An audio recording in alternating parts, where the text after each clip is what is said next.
Well, hello, guys, gals, and non-binary pals, and welcome to this week's edition of the 5 O'clock Reboot, where we will be setting your week off right. I'm Alex, and I'm also Alex. I'm doing this week solo, and I kind of decided to go a little light on the alcohol this week. So this week, we're going to be taste testing Coca-Cola. So I think we're in for a pretty good one this week. I'm going to shoot it. We're going to see if I can shoot Coca-Cola. Yeah. So we're just going to crack that bad boy there. Get ye old. I'm forgetting something very important. Okay, no, I'm recording. Lord knows I don't think I could do this without Derek. That man who would never hurt me or do anything to me like that. God, what a stand-up guy. I wonder what his underground affiliations are. Anyway.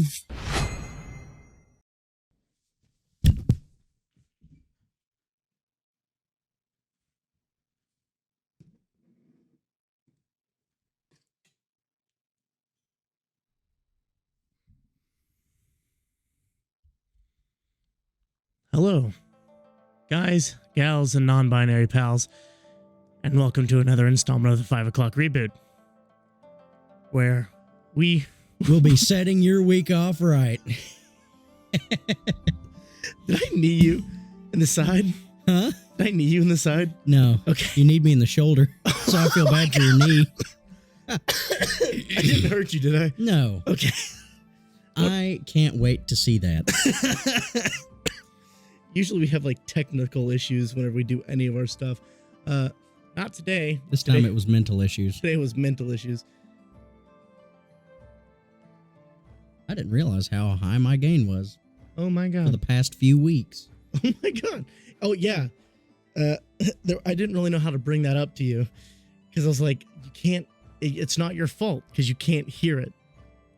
So I was just like, so I was literally have been just lowering you a smidgen. Yeah, because like I just realized how little it took for me to hear you this whole time. Yeah. Wow. But this week is very exciting. I've been very excited for this week. I got a Christmas gift from Old St. Edward. And today we are going to be drinking our very own Edward Kenway spiced rum.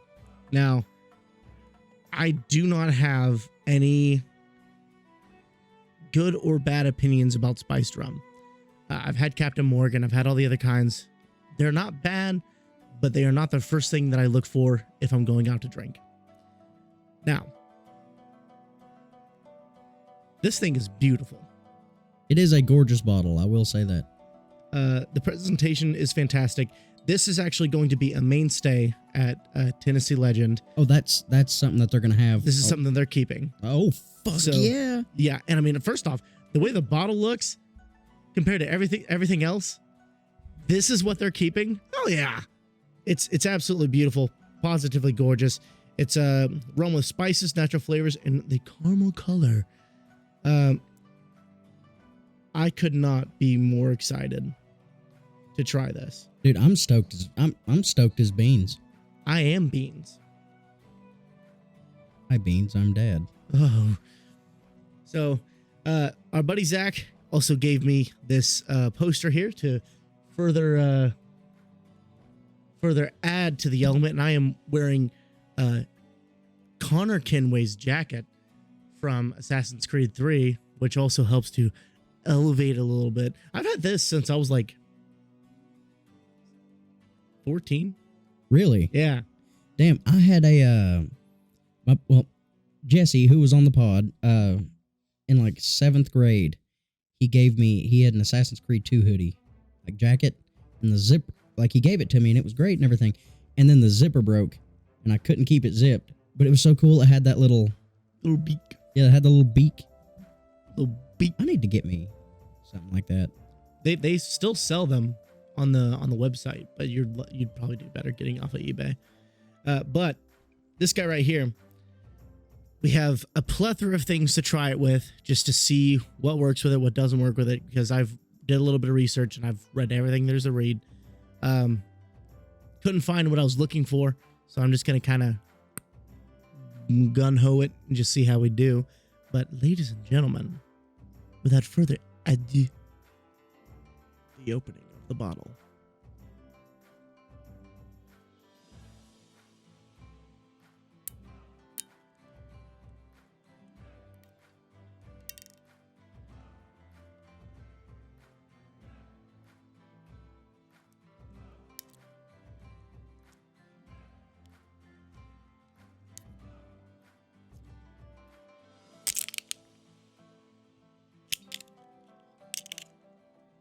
Oh my God.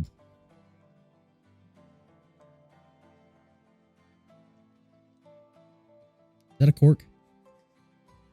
Here. Let me show you how this is done. I'm the cork master here. I'm the cork master. My gain is up so much. I am 10 miles away from my microphone right now, and this is picking me up crystal clear. Look at this. This is an absolute fucking insane. And you're getting this raw.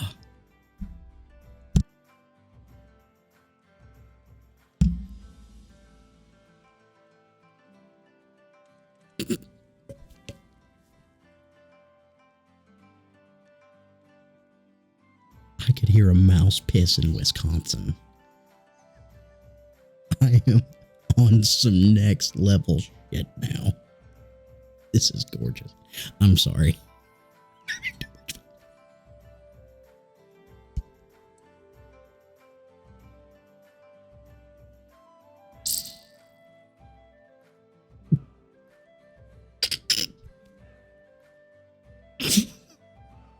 That sounded like a wet fart. You're ruining the whole operation, man.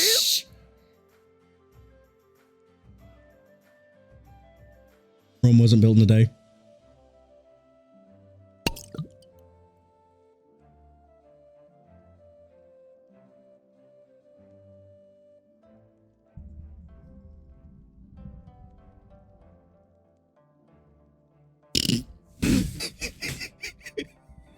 Oh my God. That cork Was pop. crisp. That I've heard that exact sound before somewhere. Fuck. The snack that smiles back. I've heard both of those cork pops before. One of which, that second one sounded like it was from a cartoon. That first one, however, sounded like it was from a video game, and I'm not even kidding. All that shit. Smells like the sea.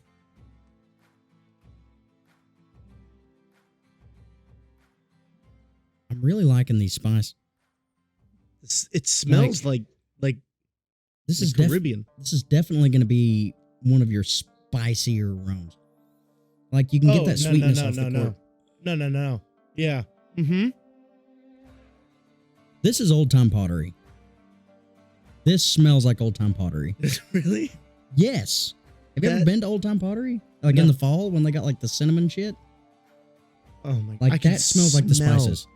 The vanilla. Oh my. Oh, yeah. Man, I'm telling you, you're going to have so much fun when you hear all that in post. Because that first time, whenever like I first got the air in there, it sounded like a wet fart.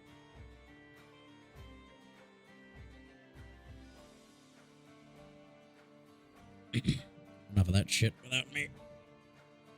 It smells so heavenly. Listen, man, we're drinking rum. That's my wheelhouse. Rock me, mama, like a wagon wheel. I also figured out that you're not supposed to fill these all the way. I had no clue. No wonder I'd been getting so drunk. Listen, first one's free, buddy. And I feel like we're going to have several free. Don't you?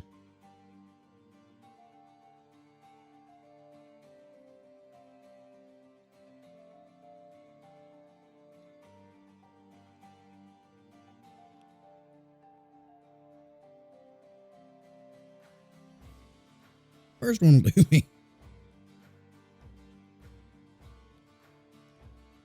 Ooh. Cinnamon. She's hot on the tummy. Hot on the tummy.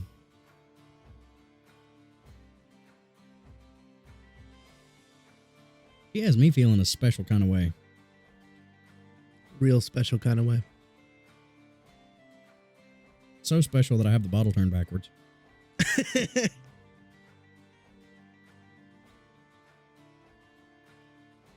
Okay.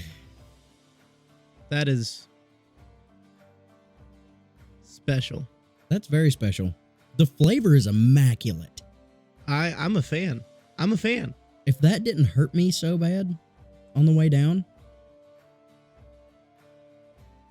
Because, like, remember, like, last week when we had the vodka, I felt nothing when it went down. Literally felt nothing. But it tasted like vodka. I mean, it was a good vodka, don't get me wrong. The flavor wasn't bad. But this is a good flavor. That is a really, really good. Holy fuck. I'm really liking, like, that spiced flavor.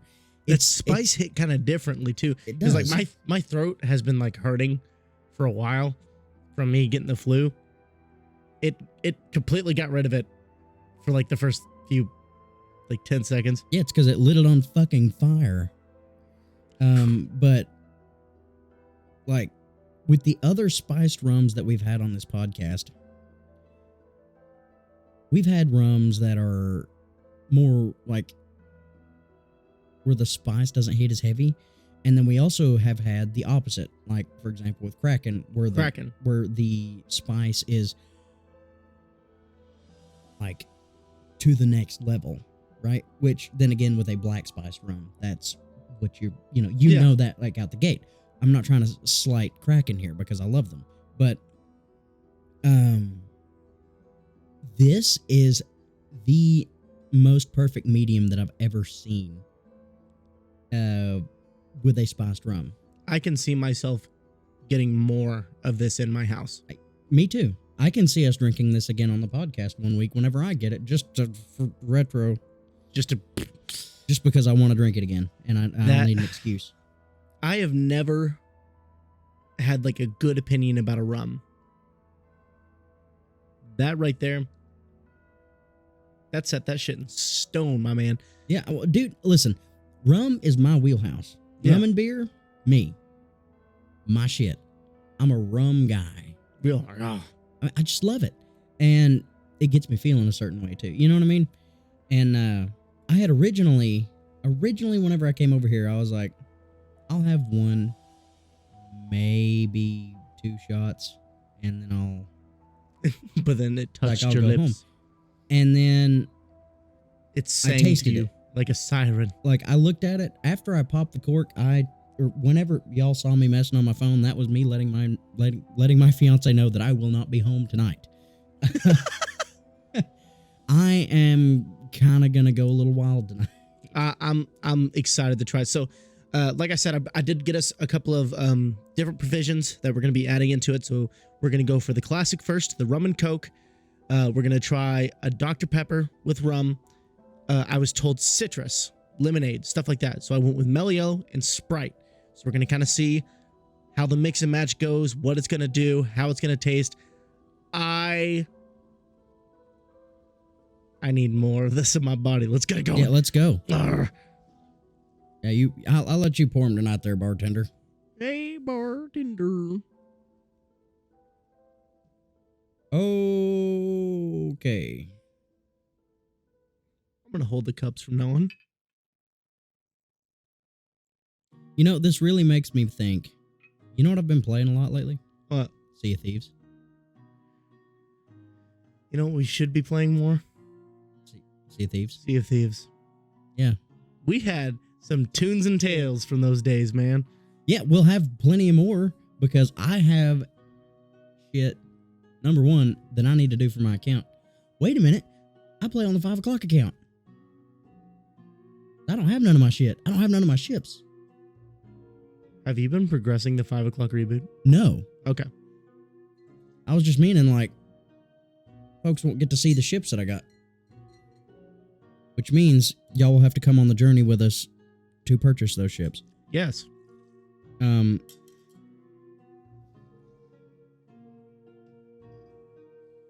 get the Cokes.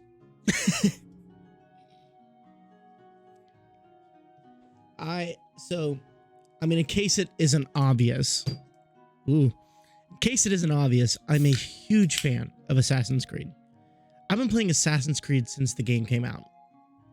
So whenever I was made aware so many months ago that they had a whiskey that was coming out, whenever they had a whiskey coming out, dude, I was on that like white on rice, like stink on shit.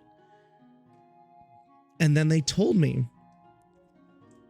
whenever I finally go to that store, they tell me, you know that they're going to be coming out with a vodka, right?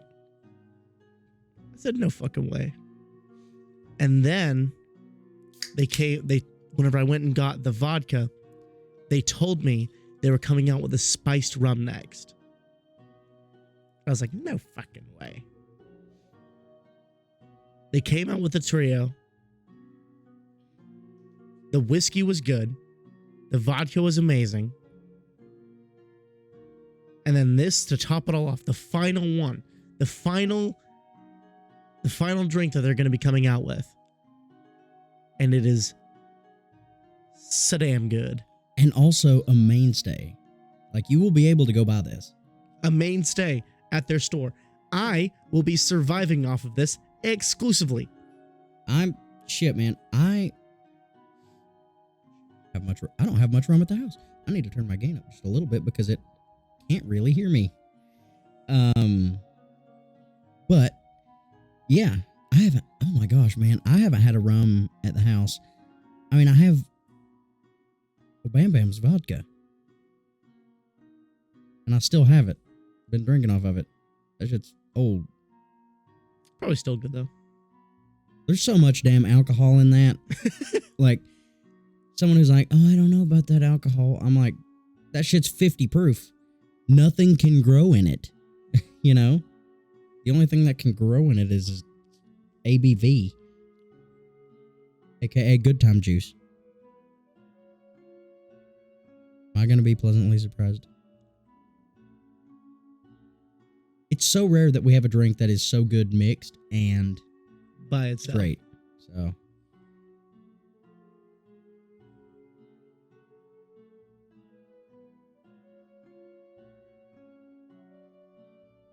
It's so good, I think I'll try it a second time. Got a full damn glass and like, I gotta get more. You're gonna run out. He's gonna be over here. Your buddy listens to the podcast. Oh man, you need to meet that guy. He's killer. I would not be allowed to. I make that gagging sound too much. You would be amazed at how few times it takes doing that.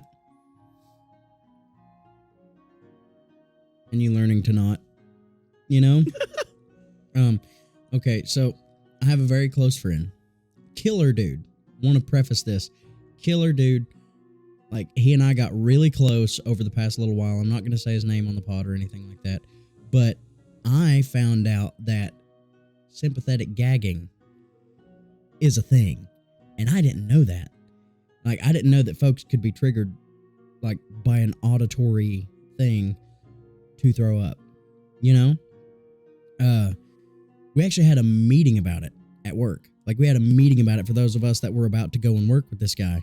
They said, hey, don't gag around this guy. And we said, what? Like, don't gag. Like, in general, like, you can't help gagging. They were like, no, you don't understand. Don't, you know the fucking sound? Don't do that. And I said, okay, sounds fair. Well, this guy needed to shit bad one day. And I was my God. And I was like, oh man, you got a turtle head poking out? And he said, it's like a flower. I said, a flower. And that's all it took.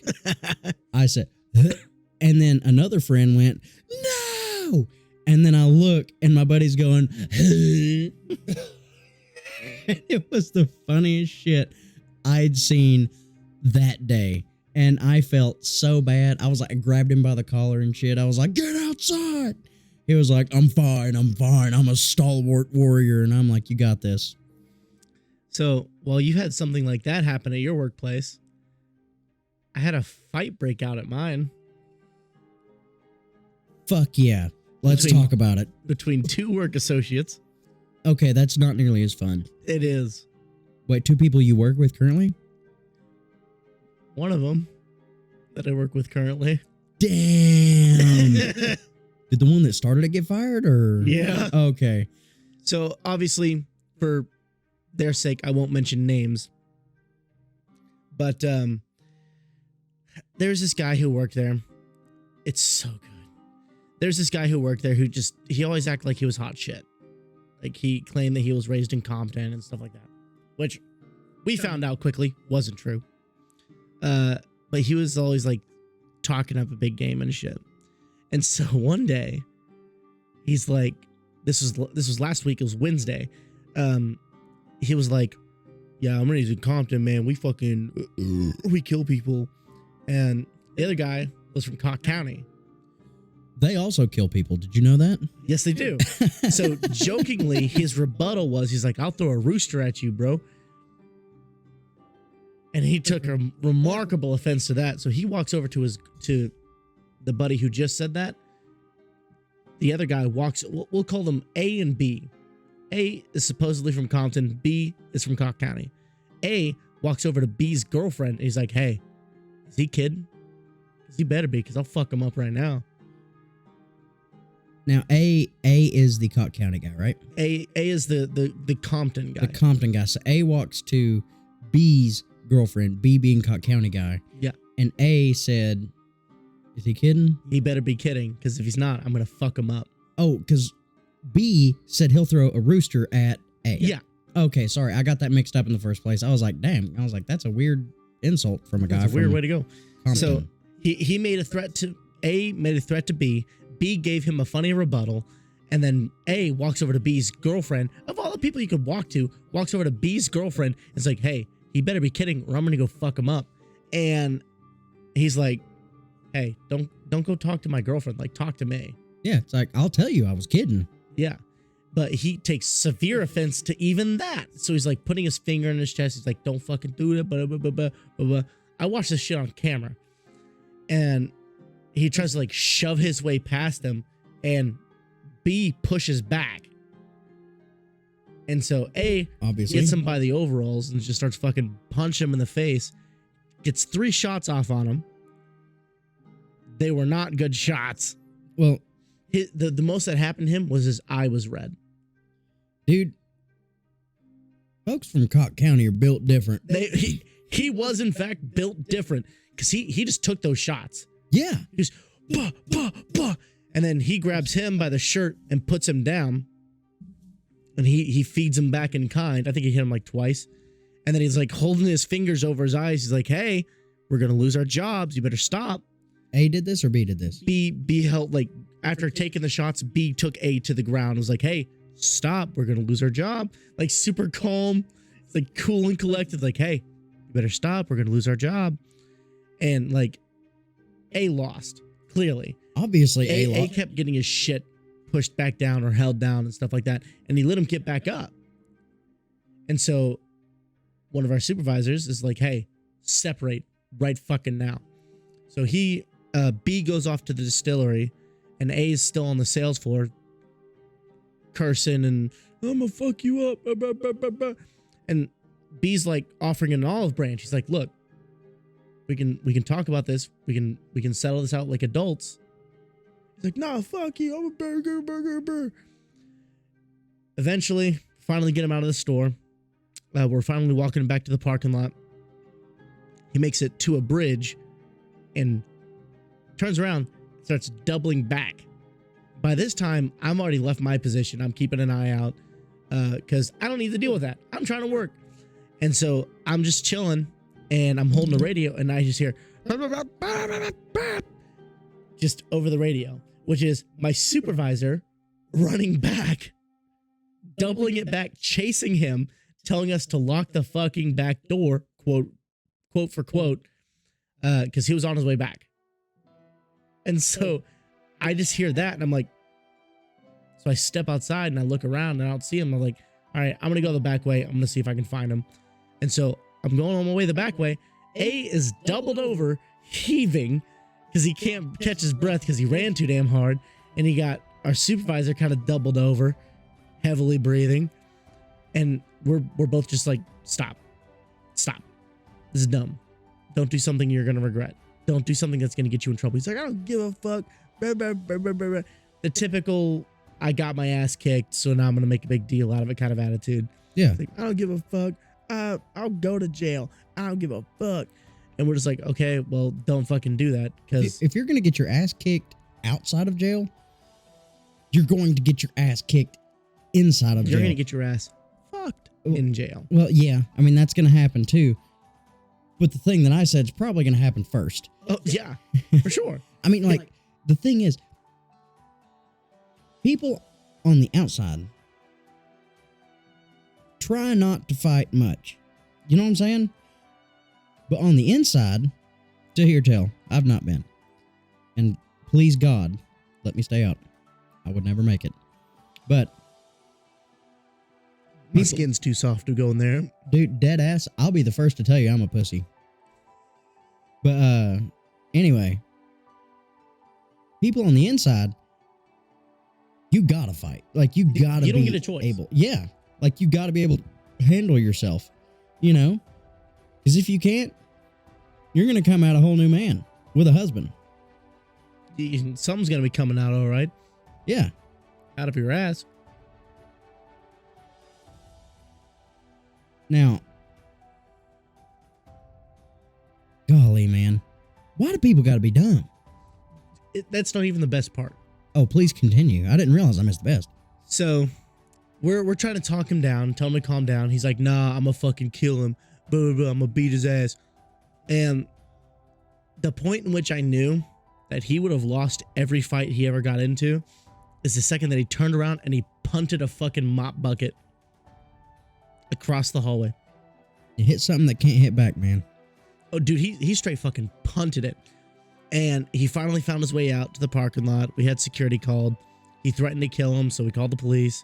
He's got a bolo out on him. And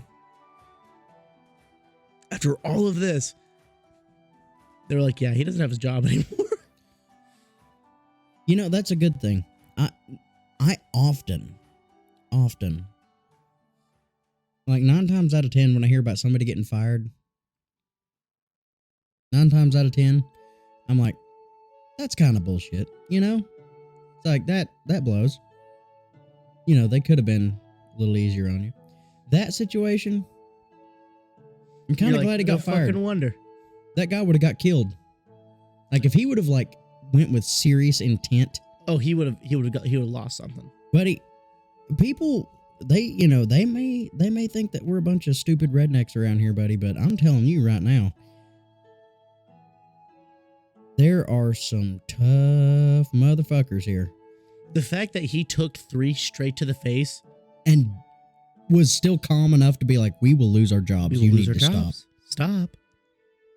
Like that right there tells me, don't fight that. Don't fight it. A man who's calm, someone who's calm in the face of danger, number one, has been in danger before. Yeah. Also, probably has a good idea on how to handle shit. Or at least take what they're given. If you can take 3 shots to the face and be calm, you've taken enough shots to the face for me to know that I don't think one of mine will do you in. You know what I'm saying? It better be something that's going to ring his fucking bell, because if it ain't, he's going to get back up and he's going to feed it back to me. If you're going to get this guy in the face, it better be with a bullet, because elsewise you're in trouble. It won't even, not even with a bullet. You're going to have to drop a fucking missile on his head. Oh my God. Because even a bullet, he'll just be like, hey, we're going to lose our job. Hey, we're going to lose our job. Somebody tries to fucking snipe him. They got a 50 cal and he just we're going to lose our job. Hey, you back there. Like they're like fucking a mile away. Quit it. Quit it. And he's like, We're read my lips. Quit it. Quit it. We're going to lose our job. We still laugh about it to this day. He's been dubbed the nickname of Kratos because he has like just a scratch over his eye. That is all he retained from that entire fight. Oh now, my God. Looking at B compared to A, Buddy's definitely got a shiner. Absolutely. Definitely not a shiner? He's definitely got a shiner. Okay. We've not seen him since then, but he's definitely got a shiner. Well, so based on what you're saying, how you're saying this, A looks like they shouldn't have won. A talked a big game about never losing a fight because clearly from what we saw, he's never been in one. A is Compton. That's right. A is one of the Compton guys. Sorry. He is the Compton guy. Sorry. A lost fight. So basically how we were looking, A, like based on talk and appearance, A looked like they would have kicked the shit out of B. No. Is B a bigger dude? B at least had like at minimum 6 inches on the guy. At minimum. This dude was shorter than I am. He probably was around your height, maybe shorter. So it tickled me to death because I was like, so, one of the other work associates, she comes over to me, bug-eyed. She's like, do you know what just happened? I was like, no. She was like, A and B just got into a fight, apparently. Yeah, and then, hold on. A is Compton. Sorry. A and B just got into a fight, so you better see yourself out before D hops over E and F's them up like a G. I would have been D. Coming in left field. If I saw what was going on. Getting jumped over by C? Yeah. Wait, no, you would have jumped over E to F them up like a G. Yeah. Because like I don't think I would have lost my job. But the second that I see a fight going on, like that's my first instinct. Like, stop it. Get them apart. Get Stop between them. And knowing who A was, he probably would have tried to connect with me. And the second he connected, I've been like, all right, we're both losing our job. Gloves off. Let's go. Dude, my gain is down so much. My gain is empty. And I'm hearing you. What can I do? If I try talking like this a little more, maybe. Well, that's good. Maybe. Sorry. I mean, it's mainly just because of my volume. No, all's well. Dude, this is a heated moment. I'm sorry to even bring... I know, like, it tickled me to death because we're still talking about it today. Because it was that funny. It was that much of a meme in the middle of our workplace that we were having to deal with something so stupid and so monotonous that he felt the need to threaten somebody. And we're just like, stop it. No. I'm going to try to catch up with you here. Yeah, you should. It's just my throat hurts. Now that I'm thinking about it, I probably should have eaten at Waffle House. Probably. Now, here's the kicker. I ate at like 8 o'clock. Ooh, yep. Ooh. That's why I feel the way I feel. Yeah. You want to know something? Hmm. I'm all right with it. Actually, that's probably why I didn't feel the vodka at all. Because I had at least eaten something. But the question is, did you feel something later? No. Like, I wasn't even hungover. I wasn't either. We only had like a few shots though. I had 7. But still, this is vodka. Think of it this way. Mm-hmm. Whenever you got the way that you did off of vodka, it's because you finished a whole bottle of Rain. And then the other time you finished like a third of a bottle of Rain. from the 350 to 375 to 750. Yeah. Well, last time I drank Rain, I had also drank Screwball. had a collective half a bottle of whiskey beforehand. Yeah. I'm a fool. I'm a fool. I've built a temple to madness. For you. Oh, man. Fights are so wild, though. Like, straight up. I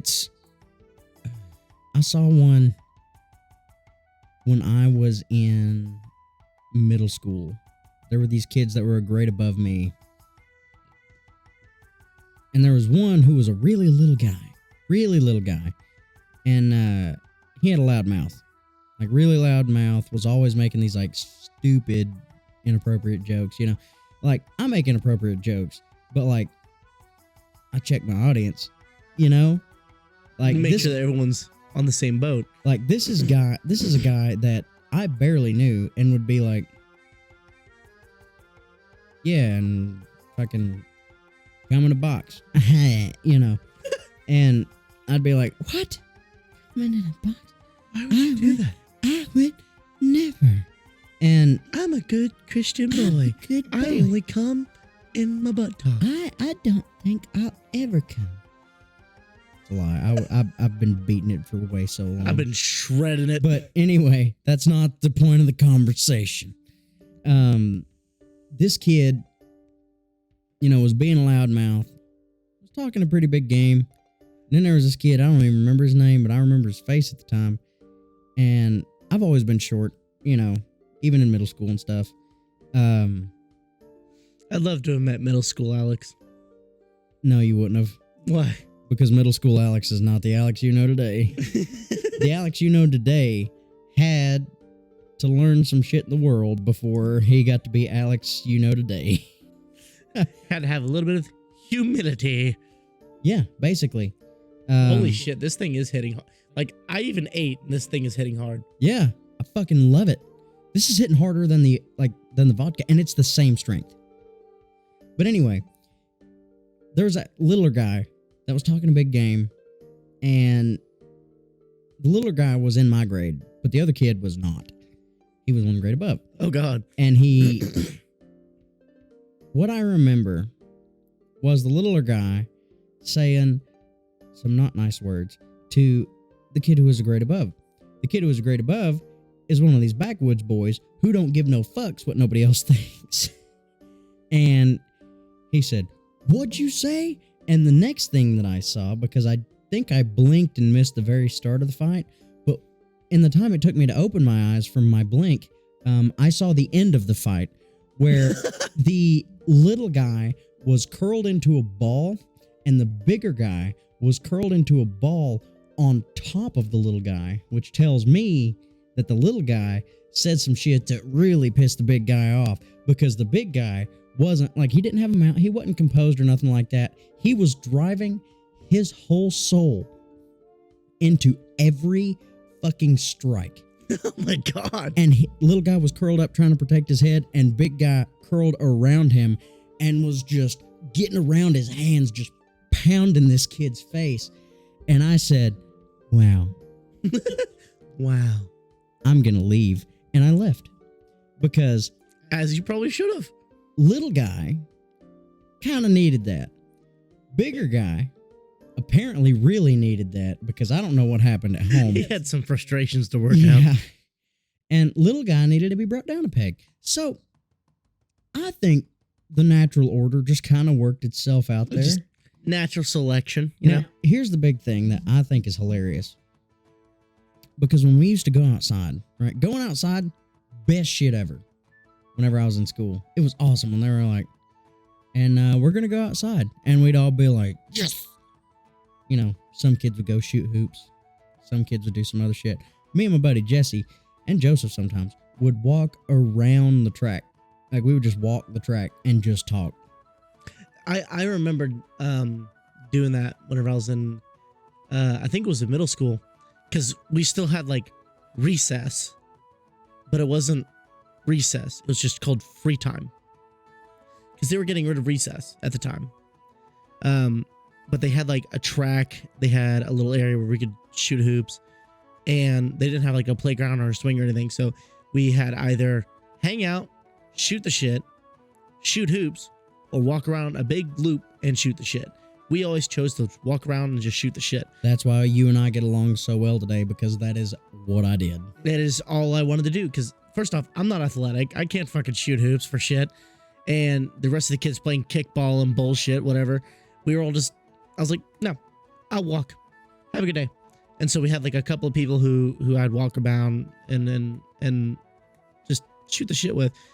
I get so taken aback thinking about all the people that I used to talk to in high school. I was not a social butterfly at all. These are people who just like gravitated towards me throughout my school career, just because I was a weird kid. And so they're like, he's funny. I like him. I'm going to speak to him. Damn, bro.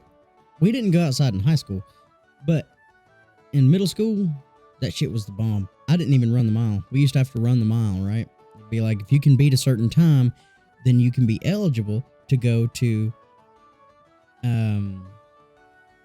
like fitness day or some shit like that. And I was like, Field day.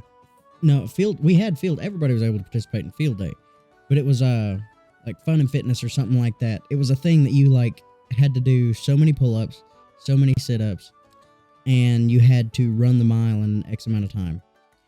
As you can tell, I never went, and we used to have to run the mile. And there for a while, I would run it. And then about 5th, 6th grade, I saw my buddy Jesse. I was like, "You're not gonna run the mile, man?" He was like, "No, I can't. I have asthma." I was like, "You don't have to run the mile?" He was like, "No, you don't have to run." I was like, "Well, shit. I'm gonna walk." And we would walk and make like 20 minutes of it.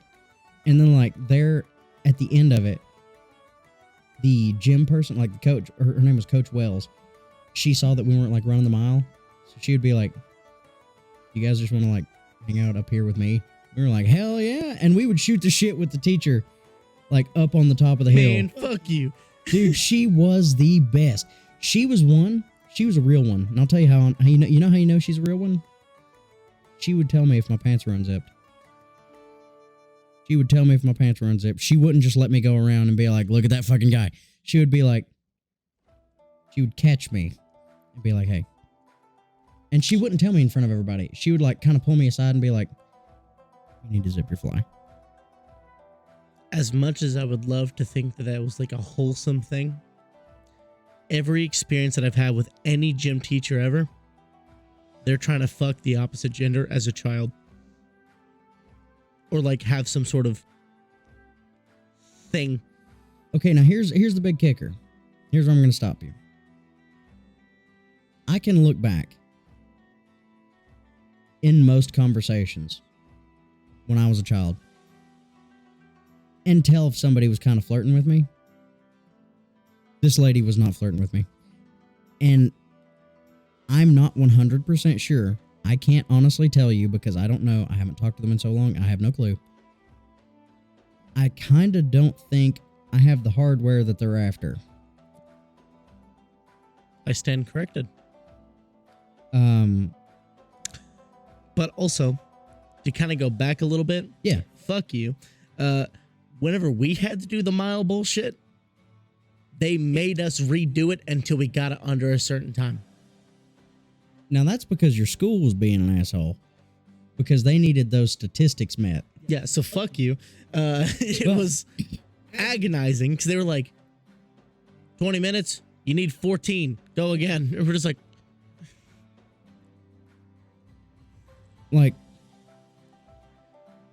I will admit, I had it pretty cool there for a while. My grade in high school got to be the guinea pig generation, or the guinea pig grade. Now here's where I'm going to tell you that shit went a little south later on. We had a teacher who was an English 2 teacher, honors English 2 teacher. She was the only honors English 2 teacher. So if you wanted to stay in honors, you had to take her. You want to know why that was? Because she was hard on you. She docked a gal like 10 points on a paper for improper staple placement. She stapled it together like on the top or like on the other side. And she was like, nope, it goes on this side. Shit like that. Yes.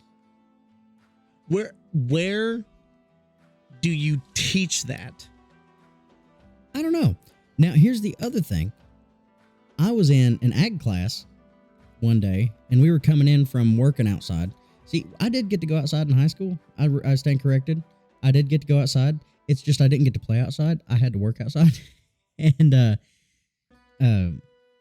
we were coming in, and some of the kids were being a little rambunctious, and my teacher was like, hey, you better stop. That's that teacher's classroom out there, or over there. And this kid was like, yeah, it's soccer field. I don't care. And that teacher came out. She was teaching her class, heard them being rambunctious outside, caught this kid, and like had him against a wall and was just giving him what for. Like giving, and like, it's not like that she was one of those that you're like, man, she's a fucking bitch. When she gets on to you, you feel like you are wrong. You feel like you have disrespected every elder in your family. This thing is hot. What's hot? Oh. But yeah, man, she was that way. I loved her to death. Like, she was hard on kids, but if you did your shit and you acted right in class, she had no problem with you. You know what I mean? Like, as long as you behaved, basically. Which I am going to, I'm going to mute real quick.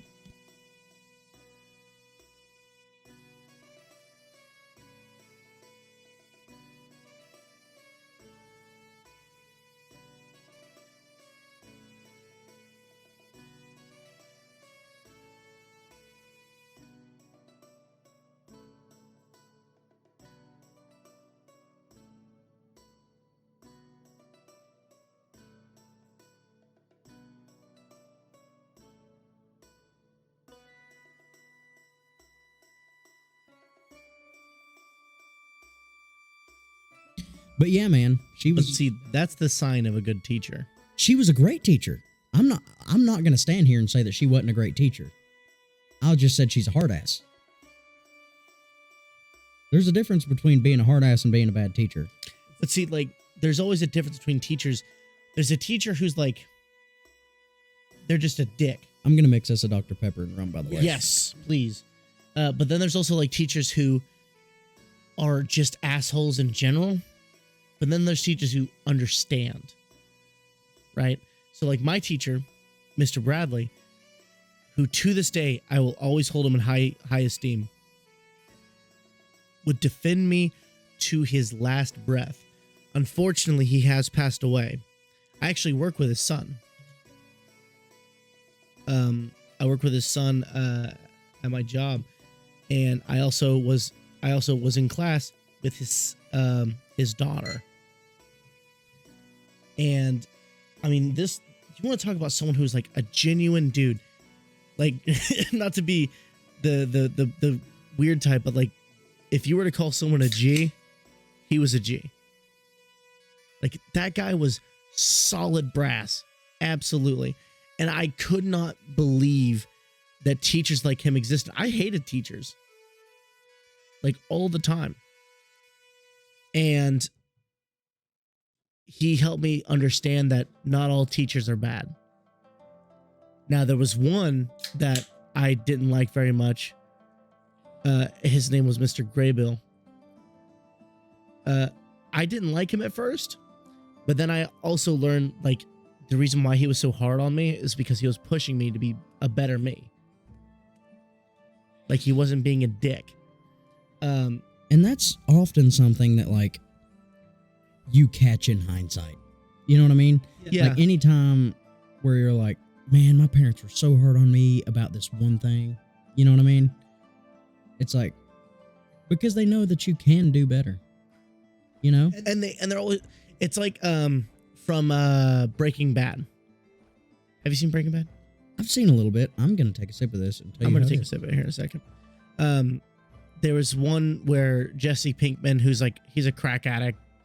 He's on meth. I'll give it a go here. I was just saying it's better than the Coke. He was doing woodworking, and he made this box, and he like threw it together, and he was like, the teacher was like, "Is that the best that you can do?" But then he was like, "Yeah, fuck yeah, that's the best I can do. Fuck you, give me my A." But then he was like, "Is this the best you can do?"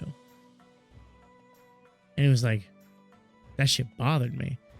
So I made this beautiful, beautiful wood, lacquered it, did all this fancy woodwork to it.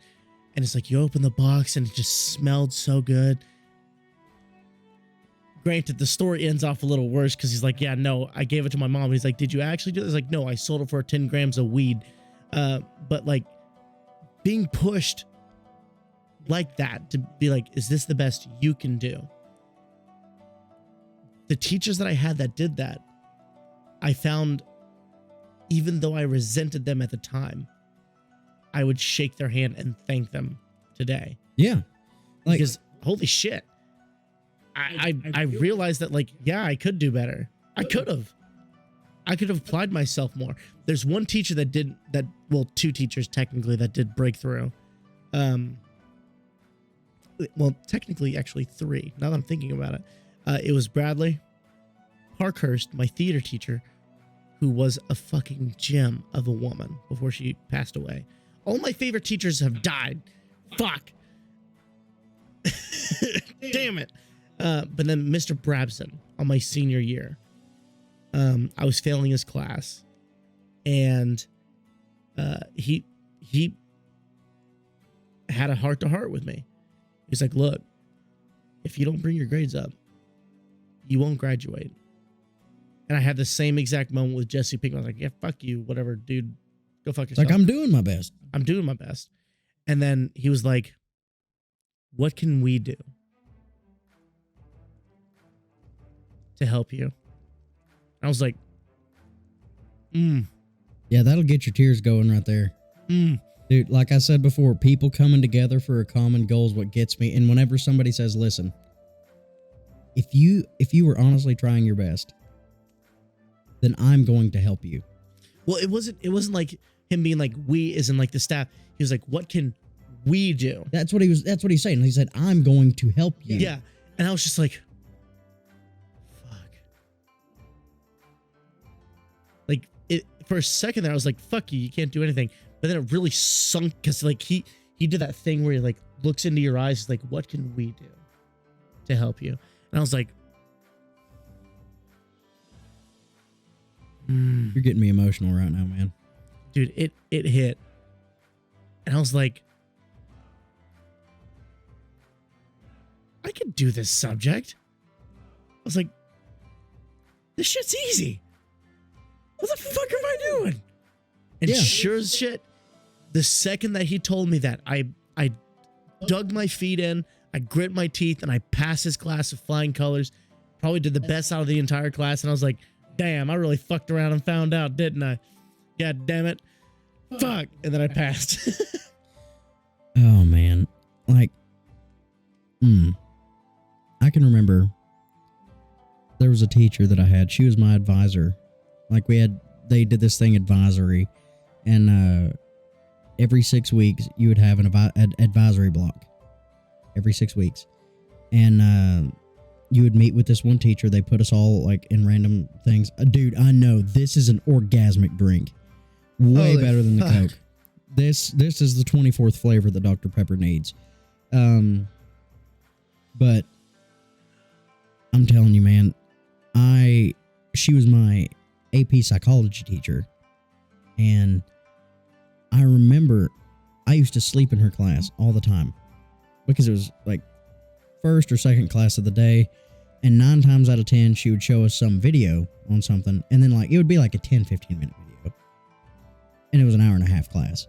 So, like, she would show us a video, or she would introduce a subject, show us a video, and then talk about, like, the areas of the brain and, like, you know, like, how it worked, right? And I would pass out during the videos. and shit, and I didn't give a damn. And she would like assign this homework, and my now fiance and I were in that class together. And there was one day she was like, okay, y'all turn in this homework, or like have this ready to turn in like 10 minutes or whatever, you know, because she had to step out to do something. And I looked at Madison and I said, hey, I don't have that. And she said, do you want mine? And I said, absolutely I do. And I went and yeah, I cheated. Like bad, bold-faced lie, cheated. Did not look at the questions at all. Just wrote down her answers. And she did the wrong chapter. So when our teacher's up there grading the stuff, mind you, I have to see this woman every 6 weeks. And this is my sophomore year. I still have 2 more years after this. She gets this weird look on her face. And she says, Madison? I said, yeah. She said, step outside with me for a minute. She says, Alex? I said, yep. She said, you come too. And we both went out there with her. And she said, what is this? And Madison said, I'm so sorry, I did the wrong chapter. And she said, yeah. She said, Madison, you step inside. So Madison went back in. And she looked at me. And she said, you will never get anywhere like this. She said, you can do better. And I felt so bad. Oh, I can't handle that. I felt so bad. She said, you can do better. I know you can. I can't handle that. And then she went inside. She left you. I can't do that. No. I was oh my God, Mom, I'm sorry. And like, honestly, it was like a parent. And I need to collect myself. Hold on. Man, I took that shit and I was like, you know what? She's right. And then Madison borrowed my homework for calculus. So, which our calculus teacher was like, he was killer. He didn't give a fuck because like we would work on that shit in class and like we would work on it together. Like the kids would pair off because in AP AB calculus, which is calculus 1, there was a bunch of kids. Now for AP BC calculus, that's too many. It was calculus 2, right? And he was like really loose on homework and shit like that. Like tests were real shit. Like you didn't work together on tests, stuff like that. Like he knew what you knew based on your tests, not on your homework. Right. Because like he would go like every day he would come in and he would be like, what questions do you have from the homework? And I would barely do it. You know what I mean? Like, cause I would do it in class. Like I wouldn't take that shit home. And, Madison would basically just like copy down my answers and I wouldn't have the homework. Like he would have a board up of being like, here are all of the assignments that are due. And they're due today. You know, shit, or not due today, but like he'd like it's due at the end of the 6 weeks.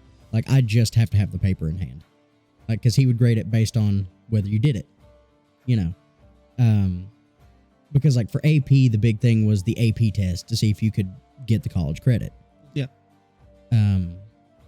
None of us got the college credit for AB or BC because like the AP tests, man, they're fucking ridiculous. Oh yeah. But, he was another cool teacher. But anyway, I didn't mean to digress there with the whole homework thing. I was thinking about it. It was my psychology teacher, man. She was a real one. Like she cared about us, like, and cared about the effort that we put in and like cared about us trying. Hurts. Dude, when I think about it, I hurt. Because I had the same exact thing happen. But here's the thing. This was an electoral class. This was not anything that I needed to graduate. His name was Mr. Chapman. And he was hard on everybody. He was ruthless, heartless. He didn't give a fuck about you until you fell behind on his class. I remember this so plainly because I was knocking out his class, dude. I was straight A's in his class. And something happened to me. I don't remember what it was. but something knocked me off course. And I started just tanking his class.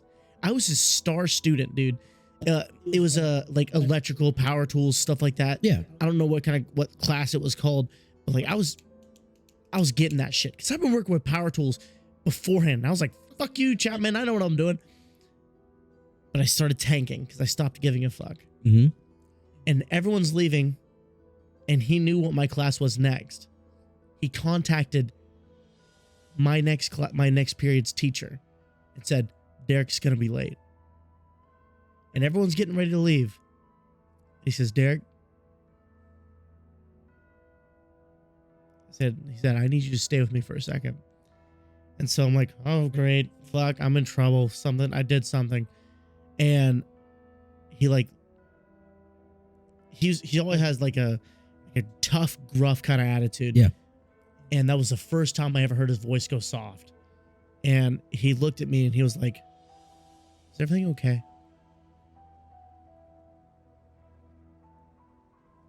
Mm. And I looked at him and I was just like, yeah, everything's fine. What are you talking about? He's like, you've been failing my classes. I was like, yeah. Just blatantly trying not to give a fuck. I was like, yeah, what of it? And he's like, well, you're my star student, dude. It's like, what's going on? I cannot remember for the life of me what happened, but it was something just life altering. And he was like, it was the same fucking sentence that Brabson gave me. He's like, what can we do to help you out? Like, what can we do together here? What can I change? What do I need to do to drive you? And all I remember was something broke. Something broke in me. I don't know what it was, but I just like broke down in the middle of class. I was like, I don't know what's going on. I don't know what to do. And it was a simple class. It was stupid easy. Like we learned carpentry and bullshit. We learned the Pythagorean theorem again. And he was just like, I'm here to help you succeed. He's like, it's not the other way around. I get paid regardless of what you do. You could come in here. Like, what I loved about the Sevier County teachers is they would cuss at you. Oh, look, you got suspended. Yep. Fuck you. But they whenever the facade was dropped that I'm your teacher, they got real. Yeah. He's like, what can we do to keep you from fucking up? I was like, oh shit. Boy said some serious word. I was like, I really don't know. Like, I don't know what's going on. Like, I don't know what you can do to help fix this. And so he kind of just looked at me and he said, I'm here for you as an individual.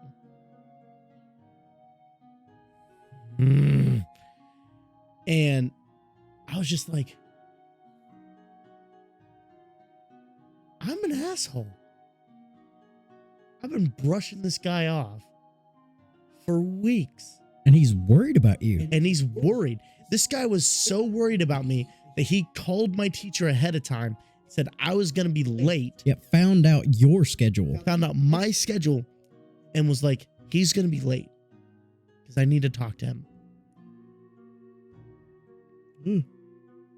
But I was like, oh my God, like I'm an asshole.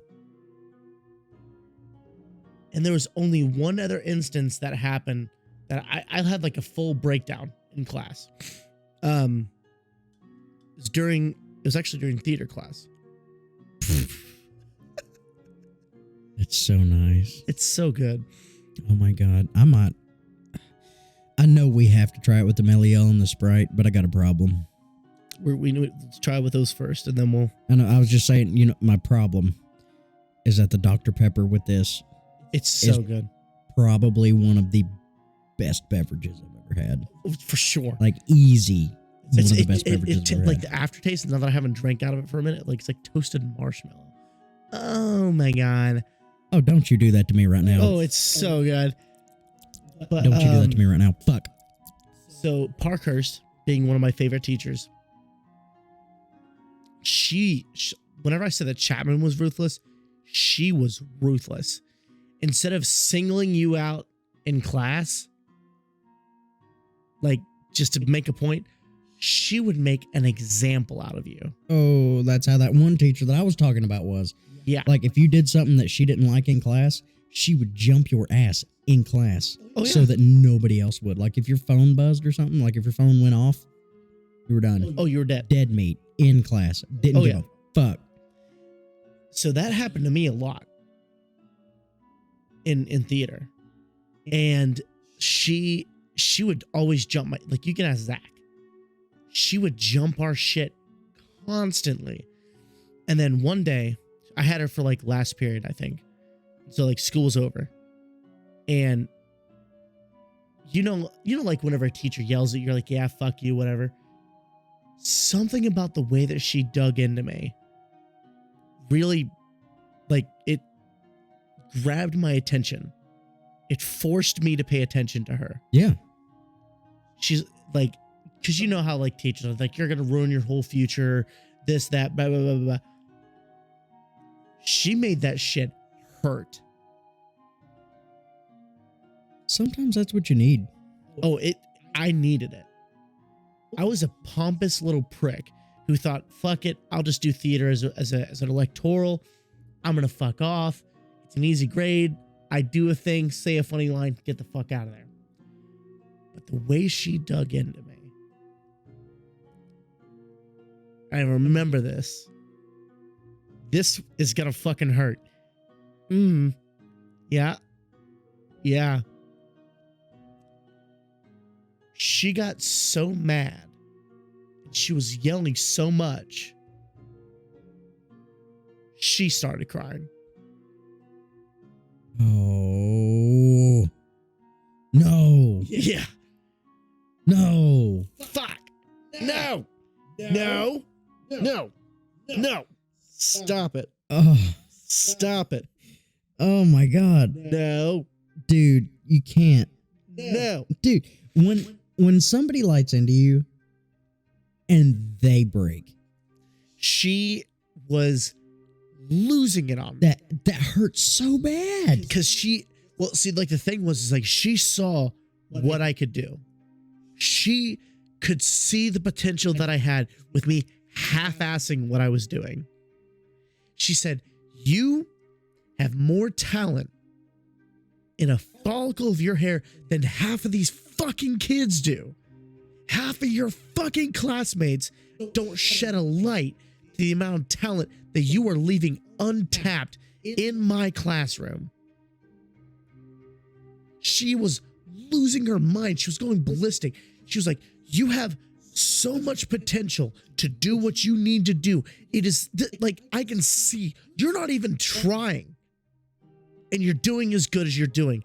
She's like, this is not you. This is not good enough. This is not what you are needing to be for your class. You are not showing me the Derek Jensen that I need to see. And I was like, oh, fuck. She was letting into me. And like, it was so different from like, I'd drop a pencil wrong and she'd lit into me. It was so different from the way that she would scream at me in class to make me an example of everyone else. She's like, you don't need to be like Derek. Don't fucking be like him. You're going to be a failure. It was the way that she lit into me that day. She was red in the face, tears pouring down her face, and she was just looking at me like I was the last resort to her survival.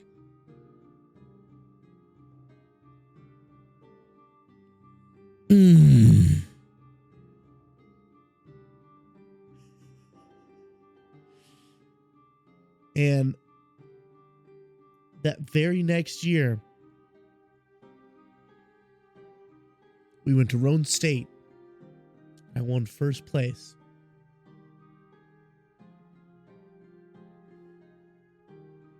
What did you win, man? What competition? It was for theater arts, creative arts, It was a play that we did that year that she got so mad at me for because I just half-assed the whole thing. It was me and another classmate, and she got so mad at me. The last show that we did, like I put everything into it, and it was the best performance we ever had.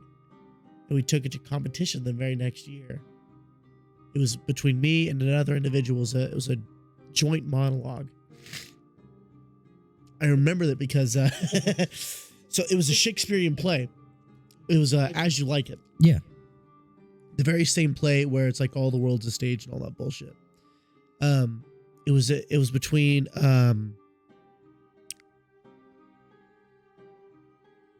what was his name? Silvius and his little love interest. And we even did like the British accent and everything like that. I remember that because they wrote a note saying that the British accent was unnecessary. It's like, bitch, Shakespeare was a British. Fuck you. But we won first place that year, and then my senior year, we got to do Harvey, which is like someone we watched every year, all the time. I could recite the whole fucking movie to you. We got the playbill for it, and she claimed that it wasn't the lead role to try to keep me humble, but Elwood P. Dowd was the main character of the whole movie. I scored that role. Dude. Nice. And I was like, of all the things that I could potentially dedicate what I did and what I've been and what I've done to, like, yeah, you could, my mom, my dad, not my dad, my mom, my family, God. No, it's my teacher, Miss Parkhurst, for having a mental breakdown after school, screaming at me for like 30 minutes, telling me how much of a piece of shit I was. Damn, man. That shit hurted right in the meow meow. You know, it's crazy the teachers that have the lasting effect on you. Yeah. And if you notice, it's often the unnecessary topics. Oh yeah. You know what I mean? Because this is something that I don't use for my day to day. This was theater class. Yeah. And then carpentry bullshit, Dude. some electrical bullshit. I don't use that. Well, I mean, I do use theater a little bit, but I don't use it for my day to day. But them looking at me and being like, this isn't who you are. I've seen you. I've seen what you can do.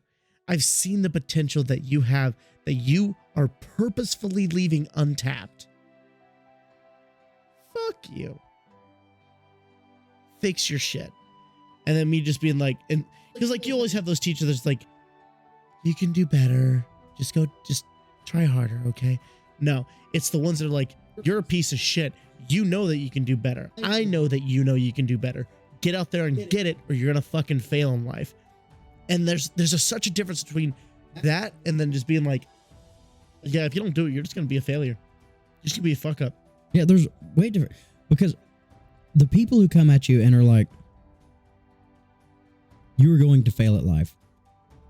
You are going to suck. Like, you are not trying. You are not going to try.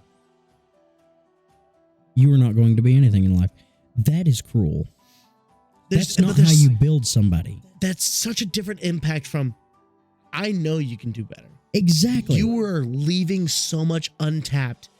You are going to fail in life because you are not showing me what you can do, compared to, you're just gonna fuck off. You suck. You're gonna fail at life. Exactly. Like, that is where you know, like, the difference in somebody who has the passion for the youth. Okay, that sounds weird. That sounds really bad. Never mind. Ignore that fucking statement. But someone who has a passion for the growing minds and the development of people. You know, those someone are teachers. Who gives a fuck about their job. Those are teachers. You see,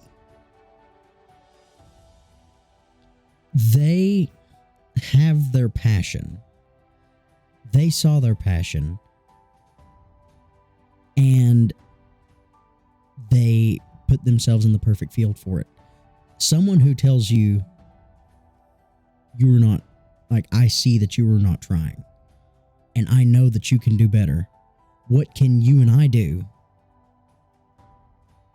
to kind of break that seal, whatever's not being used? You know what I mean? That's somebody who cares. Who gives a fuck? Who cares? That's somebody who has that passion, that fire in them. That drive. You know, exactly. And man, could you imagine if every teacher were that way? That would be scary.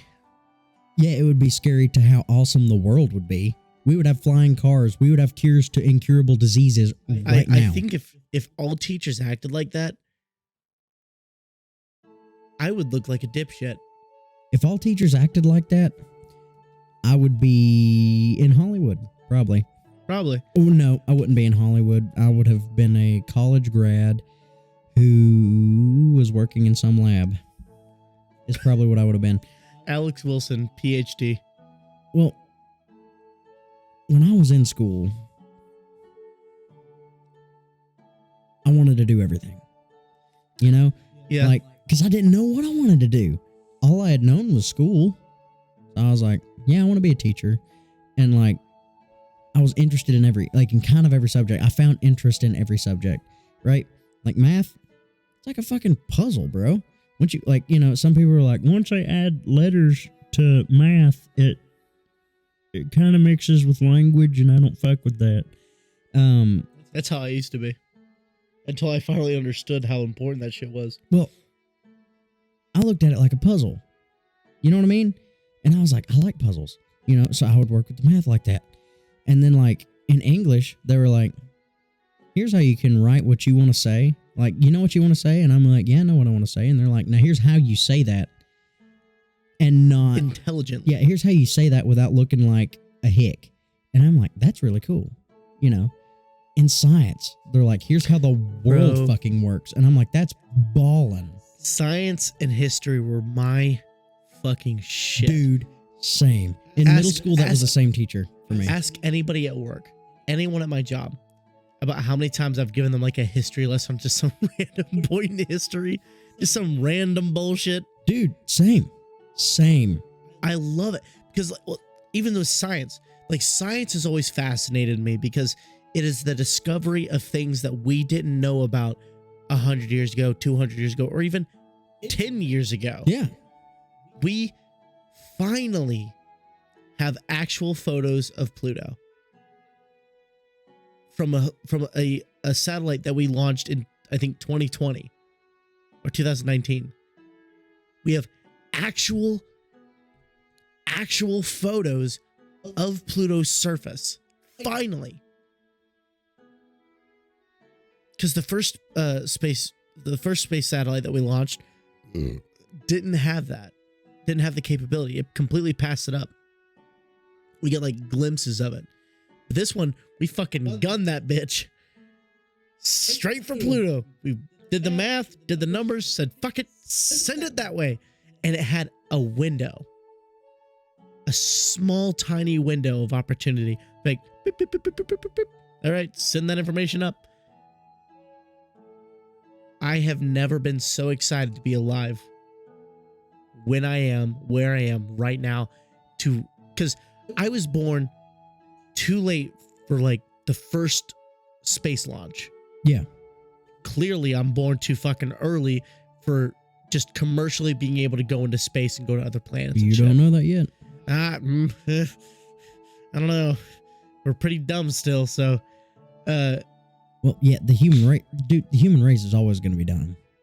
Well, yeah. Like, people, the better the technology, the dumber the humans. Dude, fucking tell me about it.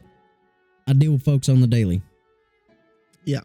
You do too, shit. What the fuck? The small victories that we win in science are fucking massive to me. This was something that if someone, like, just telling someone, like, we have pictures of Pluto now, like, people are like, okay, cool. Do you realize how fucking far away Pluto is? Yeah, it's not even considered a planet anymore. Fuck you. Your mom said I was big enough. How far away it is. We could not get accurate, decent, detailed pictures of Pluto. It was impossible to do. Dude, to think about how far away that is from us, right? And the rotation around the sun, right? And its speed and all this other stuff. To be able to calculate that shit out, years. Derek years. Like, to be able to work that out and be like, if everything goes right, after this shit leaves our atmosphere, we'll have pictures in a few years. To fucking know that that's going to happen. That's insane. It's massive. Discovering new life, discovering something that could fix a problem, finding out more about the human body that we knew 50 years ago, 100 years ago, 1,000 years ago, 2,000 years ago, or as I think humans are like 200,000 years old, discovering things that we learned about the human body that we had no idea about. Even our grandparents don't know as much about the human body as we do now. Yeah. It's mind-boggling. That's why science was my shit. Because constantly learning new things and being able to be like, oh, you put this and this together, it makes this. Whoa! I'm like a little potion master, dude, brewing a little thing. Chemistry was killer. Bro, in high school. Don't you even get me started with chemistry. I enjoyed chemistry in high school. Chemistry in college, kinda. That's a class that I ended up sleeping in a lot. But in high school, right? My teacher in high school, I think the reason I got along with him so well is because he was so down to earth. And it was so easy to get him derailed. But as far as the topics go, oh, we had that too. He would 110% talk to you about it. Like, if you had a question, you weren't dumb. You were not dumb. Oh, he held you in a fucking light. You could ask him literally any question. Like, about the lesson and stuff. Like, if he said something and you just stopped him and you were like, wait a minute. What do you mean? He would talk to you about it until you understood. We had a teacher who was just like that. I need a pee. All right. I'm going to talk about my chemistry teacher for a minute. You do that, and then I'll talk about, I think he was a science teacher. Or biology. This is a school day episode, 100%, and I love it. So, my chemistry teacher in high school was an awesome guy, and I remember, like, day 2. Now, this was honors chemistry, but he was, like, the chemistry teacher. There wasn't anyone else that taught chemistry at my high school. And all you had to say to get him derailed for an hour and a half was, have you seen the Andy Griffith Show? And he would talk to you about it for an hour and a half. Now, he still made sure to, like, teach his subjects and stuff. Because, like, straight up, I don't remember him giving a test on something that he didn't talk about. You know, like, he never got derailed and then said, well, you need to learn about this at home. Like, if he got derailed, he would just cram, like, he would put it in that next day. He made sure to talk about everything. Like, it was so wild. He was such a good guy, too. And now that I think about it, he raised corn. Because he was the one who gave the corn stalks to the school for the decoration. Man, what a guy. Golly.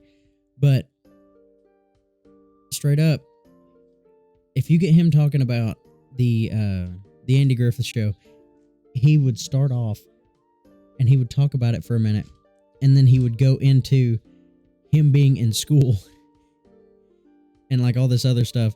Talked about getting in a fight with this kid because like he was really little in school. He said, and these guys used to come and pick on me. So one day, I went over near a storm drain, and one of my bullies started picking on me. So I pushed him in. Oh my God. Yeah.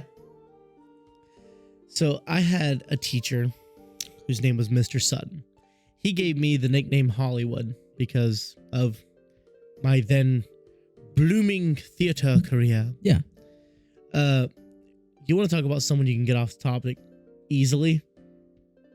Mr. Sutton, coolest dude, super down to earth, funniest teacher. The nanosecond you bring up anything off topic, oh buddy, he's on it. He's done. He's a super nerd, which I love. So like I would talk to him about nerd shit all the time. And 9 times out of 10, he knows that he gets off topic, so he wouldn't schedule his homework. Yeah, I was actually just talking about that about my chemistry teacher. If I don't remember him giving a test about something that he didn't talk about. And anytime we got him off topic, if he was off topic for a whole day, then he would make sure to talk about what he needed to talk about that following day. Like he would be like, guys, I got a little off track and I'm sorry. And here's what we're going to talk about today. And he would make sure to cover all of his shit before he gave us a test. That's the way that Sutton was. And it was cool because first off, he was just funny. He was a real funny dude. I would have a beer with him any day of the week. If he texted me right now and said, let's go get a beer, fuck you, Alex. I'm going to go get a beer with him. I don't blame you. Because he was super funny. And I never had any issue with him. And I was passing his class fight. I was fucking science. But like he never had an issue with me. And anytime that I started to fall behind, he'd be like, Derek, come on, man. What would Luke do? And I'm like, damn it. What would Luke do? He'd find the potential. He'd dig in deep and and I mean, his class was super easy. Funny guy. How he still kept his job, I don't know, because man, he did not teach us a whole lot. You know, I wonder that about some of the teachers that I've had in the past. True far, man. I had a teacher who was screwing another teacher. Ooh. And she was married to another teacher of the same grades. Ooh. Brother. Are you ready for this fucking story? I'm born ready. Okay, so when I was in 7th grade, we had like a homeroom, right? And that's basically your first, where you started the day. You know what I mean? Yeah. That's what we called our homeroom. That's what we had. And you had the A class that was like, they taught, or like the science was like, she would like teach a little faster. You know what I mean? Like for some, like, it's kind of like honors, but it's not really honors. You know what I'm saying? And they had that for math. So there was one teacher that I didn't have. And his name was Cox.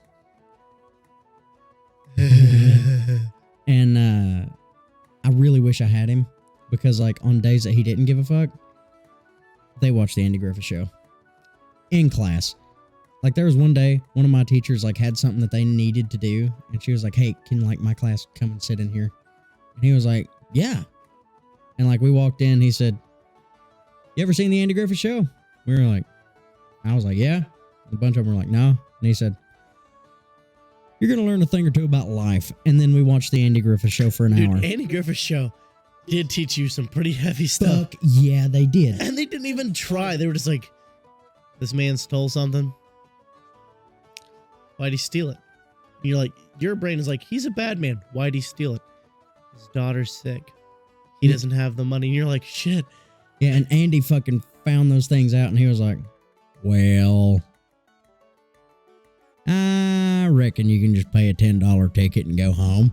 You know, something You'd like be that. like, oh my God, I'm an asshole. This guy stole something for his dying daughter. And I said he was a bad guy. And Andy Griffith just said, here's a small fine. And you know what? I just lost that fine. Have a good day. I'm an asshole. Yeah. But anyway, after the whole debacle, he became the computer lab guy. And my homeroom teacher became a second grade teacher. But anyway, so my homeroom teacher was married to the English teacher's brother, right? My homeroom teacher was science, English teacher's brother's wife, right? Now the English teacher's class was right beside Mr. Cox. No.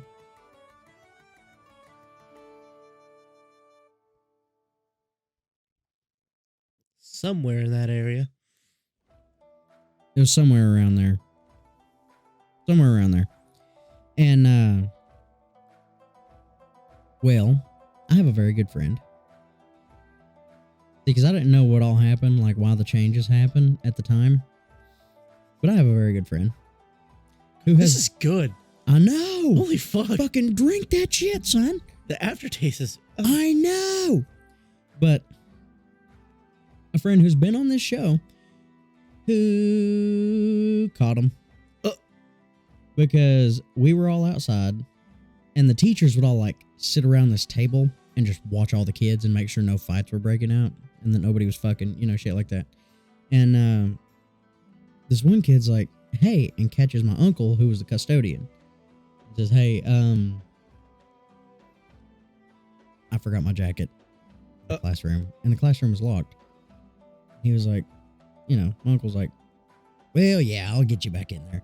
So he walks the kids, the kid and his couple friends, over, and or maybe it was something that he left in the teacher's closet, and yeah, it was something that he left in the teacher's closet. It was like an inhaler or some shit, and he gets them in the classroom, and then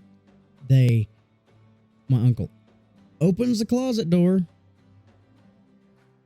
and there's Cox giving his namesake to my science teacher, which is the wife of the English teacher's brother. Oh my God. Yeah. I can only imagine, first off, the custodian having to walk in on that and dude, the kids. Not even just the kids. This dude works with them. These kids are going to be done in a few years. Never see him again. This dude works with them. Yeah. Dude, she's married to another teacher of the same grade in the same little portion of the school area. His brother. Yeah. Married to their brother. I went to school.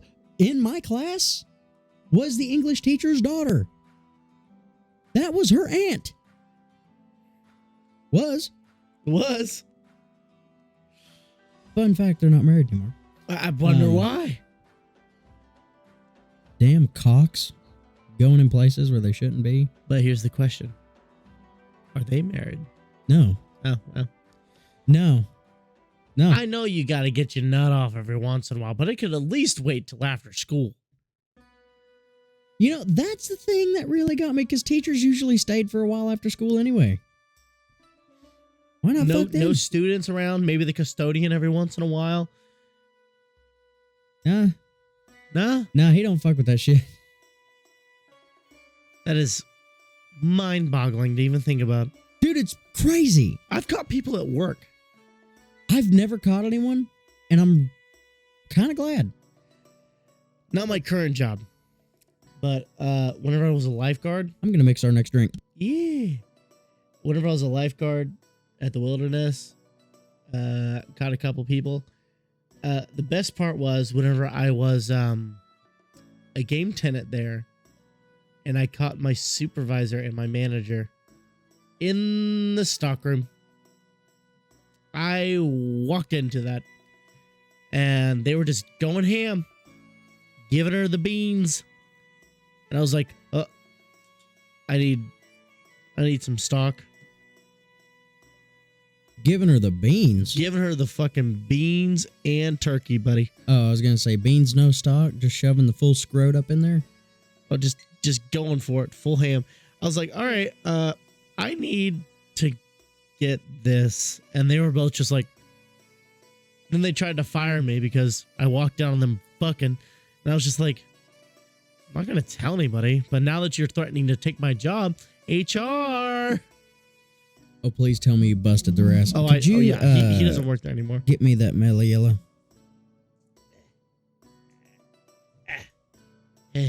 Thanks. Also, I realized that I never did this. There you go. That's no gain for you. Oh. Yeah. No, I got him. I got his ass fired. Then I found him working at other places doing the same exact thing. I worked as a lifeguard in another area, and he was a manager there. I didn't catch him, but he ended up getting fired from there too for doing the same exact thing. Were you studying? Were you an understudy for Baywatch? Yeah. Oh, that was ugly. I'm so sorry. Let me say that again. Were you an understudy for Baywatch? Yes. Oh, yeah?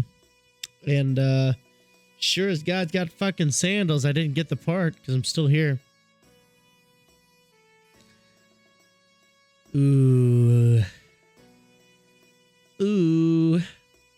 We are going places, my friend. This, I think the reason why rum is fucking me up so much right now is because I don't really drink rum. And I'm pretty sure that's a double shot. But I am A-okay with it. Like, you could see the difference in the color compared to yours. Yeah, I think you're drinking way more than me right now. I am A-okay with that because it's not often that Derek gets as fucked up as Alex.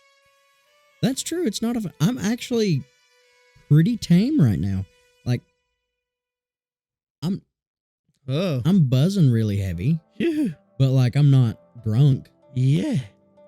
I miss my other shot glass. Let me test something. This is an anime girl. She pretty swifty. I'm missing another one though. It's a succubus. Yeah. Loot Complex. Sponsor us. Oh. How much is it? All the same? Let's see. A little less. So maybe I'm mine's been filled to the brim once or twice. Yeah, yours will hold just a little bit more than mine. But then again, you also have been filling yours up to the tippity top. Yeah. But anyway, yeah. Oh my God, I gotta pee. Now he must pee. We'll kind of round it back out to... I'll talk about some of my favorite teachers since he talked about some of his. Mr. Bowers was a super sick science teacher, and Mr. Willis. Mr. Willis actually moved on to becoming a principal of other schools. Mr. Willis was a super, super cool guy. He was our biology teacher in high school, and he was super understanding of other people. So we actually had a girl who was in our class who had sickle cell disease. If you don't know what sickle cell disease, you can look it up because I cannot remember off the top of my head.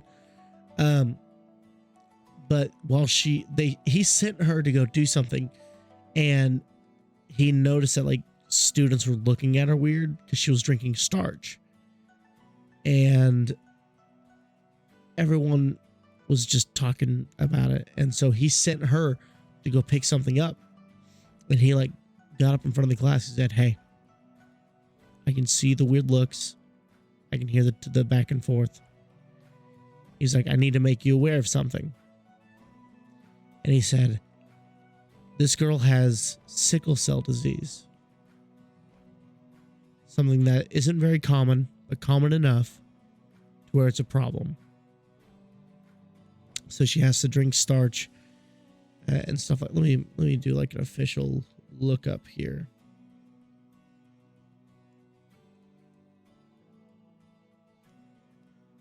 Ooh.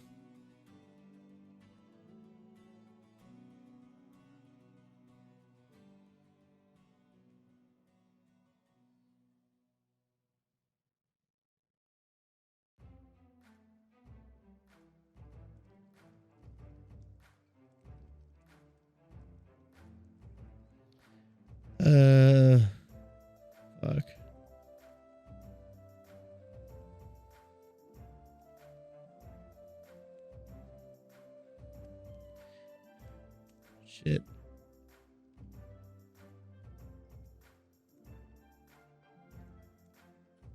Or maybe she drank. I don't really remember.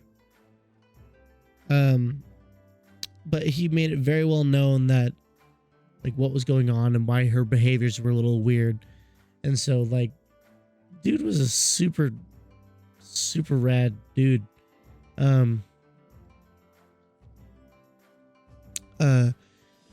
Honestly, one of my best science teachers that I had, beside Mr. Bradley, of course, but the level of understanding that he had, and to, like, let the students know what was going on before he, made it seem like he was just being a dick.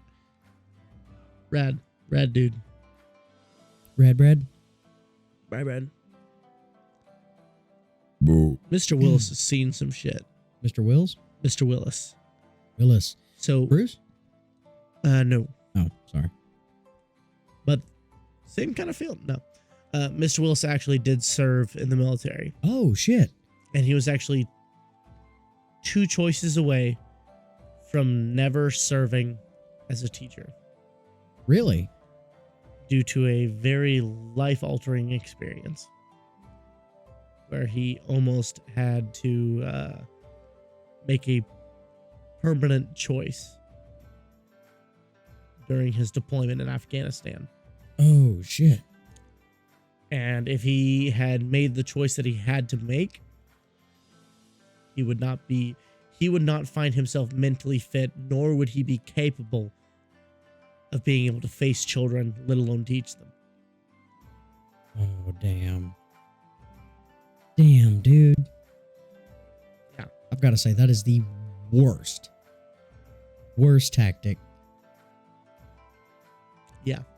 Now, I'm not saying worst in means of effectiveness. I'm meaning worst in meaning of, like, morality. Just the worst. morals of it. Using kids. Like, a lot of countries have done that. Like Vietnam, Koreans. Funny story about Vietnam. Our very same boy, Jim. Jim. Yeah, he was in the army. I got to tell you about something that happened on Veterans Day with our good buddy Jim. Oh, no. They had a little table set up with these little American flag pins.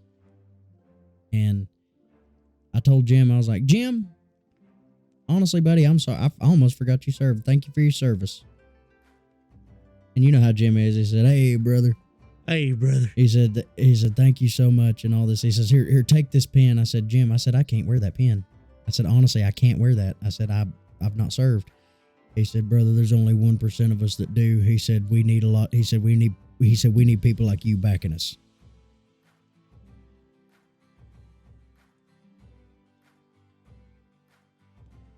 About to cry about it.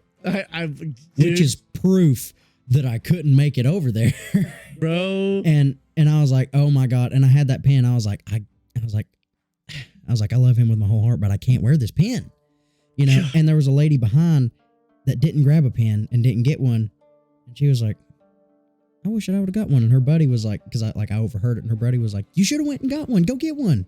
She was like, nah. And I was like, did you serve? She was like, I mean, yeah, kind of. She's like, I'm in the reserves. And I'm like, you've done more than I have. Take this pen. Fuck Jim. That Jim's got a way of pulling out my heartstrings. Dude, he does. Everything he says. And he tickles the shit out of me. He's one of the funniest dudes. This is like the perfect segue from teachers to something else, because Jim is a teacher without being a teacher. You know what I'm saying? He doesn't work in a school, but this is a guy that every conversation you have, you take something from it. You learn something. Whether he teaches you something, like tells you something that you didn't know, or just the fact that you're talking to him, you have a different outlook about something.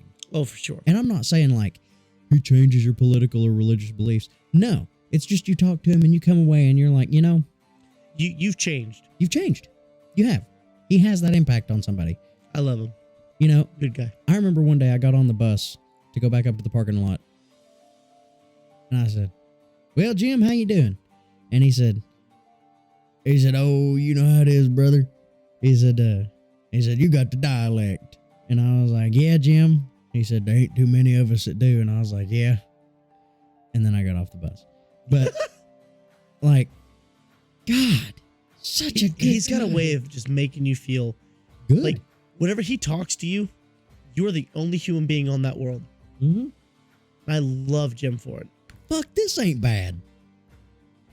It ain't as good as a Dr. Pepper, but fuck, it ain't bad. It's actually kind of good.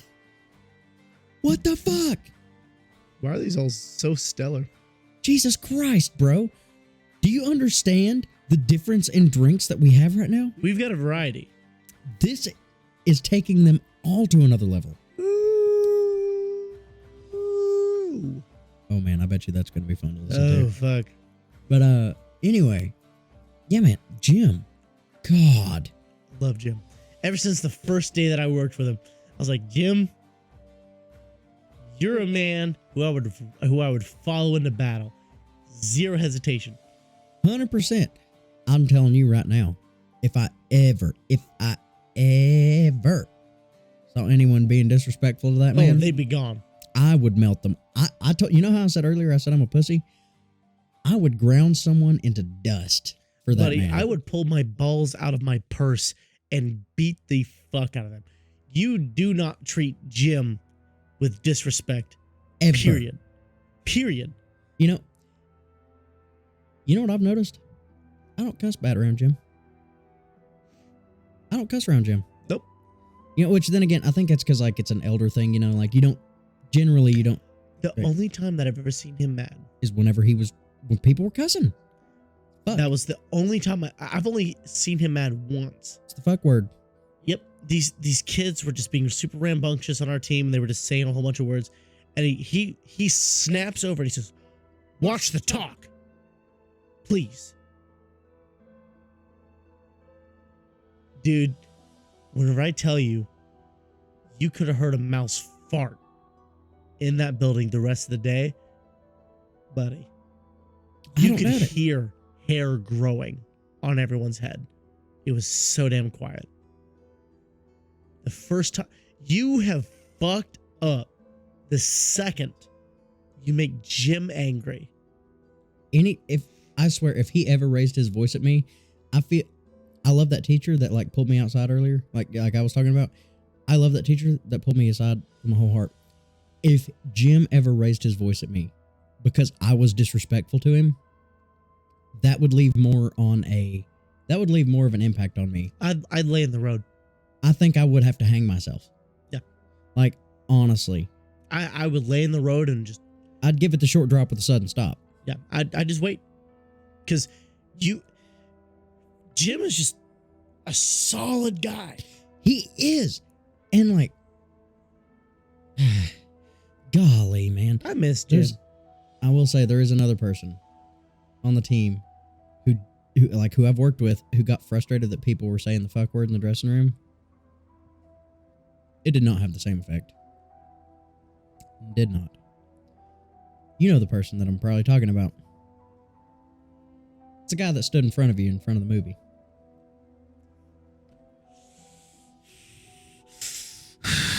It was during the festival and we were in the dressing room.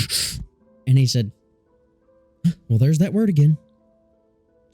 He's a drama queen. It was so well. The thing is, he says that word sometimes. Not often, but he says it. Enough times. You know who doesn't say that word? Jim. Oh my God. This episode's brought to you by Jim. This episode is definitely brought to you by Jim. So, oh my God, he has no idea about this show and probably never will because I think I really hope he doesn't ever find out about the show. I think he would be so disappointed in us for drinking like this. Jim, I love you. Please. Jim, we love you too. Please don't get mad at us, Jim. Jim, I have never heard Jim cuss. Now, Jim has told me of a time whenever he did. Mm-hmm. It was recent to that time. In that timeline, whenever we talked about it, he said that someone found their way onto his property, was snooping around his animals. I'm not mad. Like I think I'm not mad about Jim cussing about that. Honest to God. No, this was warranted. You'll understand why. So like he was working with his animals and stuff, and he just like someone just found his way onto his property, and you're not supposed to be on Jim's property. No. Period. So he actually drew his firearm and he said, "Now, son, whenever I tell you that I forgot every bit of my gentlemanliness and I brought out every word of my vocabulary, son, I said everything there was in the handbook." I was like, "Jim, it was warranted. Exactly. You were valid." There's a difference between reciting lines from the Boondock Saints and throwing shit out when it's warranted. Shit, the Bible even says there's a time for everything. And I think that's probably... Jim found his time, buddy. Jim found his time. God, this stuff is running through me. I gotta pee again. Oh my God. Yeah. Now, I'm going to go ahead and give y'all a little bit of backstory on my relationship with Jim there. I didn't get to work with him long, but I worked with him on a parade, and it was so fun, man. I actually didn't get to be in the dressing room with him that often. The only time I was ever like in the dressing room was on days that I was off from my normal part of the day, because the parade was like an extra thing that you like could do if you like auditioned and tried and stuff. And I had another job during the day, and the job kind of conflicted with the parade.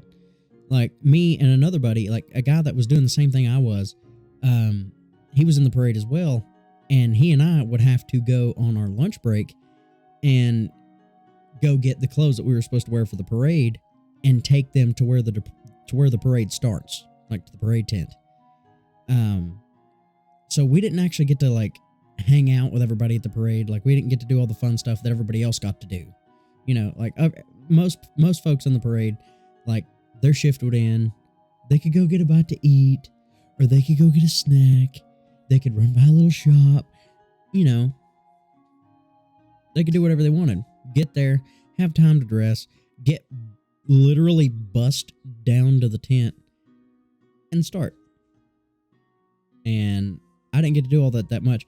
But the times that, like, I had to work the parade, that I was off from my daily job, was amazing.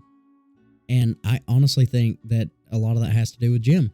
Because, like, he would sit in there, and if you started talking to Jim, you were just having a good conversation. Jim would be late to his runs once you start talking to him. You know, I didn't get to work with Jim like that. The only thing I got to work with him on was the parade. It was a privilege and just an outright honor to work with Jim. Man, I'd say so. It was awesome. Cause dude's funny than all get out, dude. Dude does stand up. Literally does stand up. I've found videos of him doing stand up. There's no use in looking for it right now. There's no use in it. If we find it, that's the rest of the episode. Will just be. I'll add it in somewhere if I remember to look for it. I found it on Facebook. Now, that's a dangerous thing right there. If we add that in, Jim will definitely find this podcast. Because I'm going to be like, this is shared to something called the 5 o'clock reboot, and he'd be like, oh my gosh, it's those boys. And they're like, fuck. And then all these F words, and he'd be like, watch the talk, and then turn it off. And then he would catch it. He would catch us. He would find us in life. He would get a hold of us. I feel like he would actually reach out to us and say... He would find my number. I feel like he would reach out to us and be like, why? Why do you have to talk the way that you're talking? Golly, I'm disappointed in myself now. We would stop drinking. We would stop cursing. We would talk. We would turn over a whole new leaf. We'd be like, welcome to the 5 o'clock. Welcome to the 5 o'clock tea time. We talk about all the variable teas that we have. Which, you know something wild? We could do that too. Do you know how many fucking teas there are? Too many. Oh my God, I said the fuck word. I'm sorry, Jim. Jim, I'm so sorry that I said the F word. Jimbo. Jimburn. We love you. We do love you. You're a great guy. Please don't watch this show. Please don't watch this show. If you wouldn't have made it this far. Please, Jim. Yeah, no, please, Jim. Please, Jim. Please, Jim. Jim, I love you. Don't do it. Jim, we have so much respect for you that we know that you're not going to like the content that we're creating. Please don't. Yeah, no. Yeah, no. Please don't think less of us.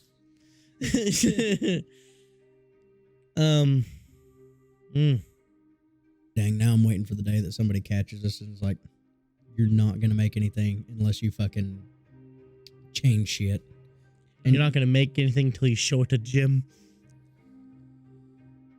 I have few things that I could show to Jim. I have shit from where I was in high school that I put on YouTube, and I have shit that is just me picking and singing.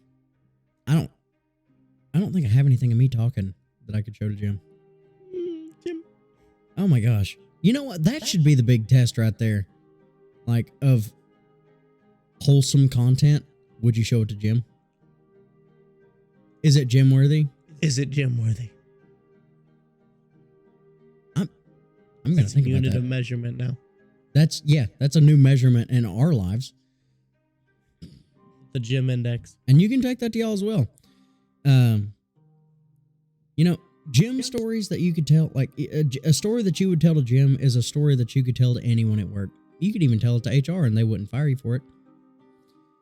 So, next time that something really funny happens and you want to tell like everybody about it, would you tell it to Jim?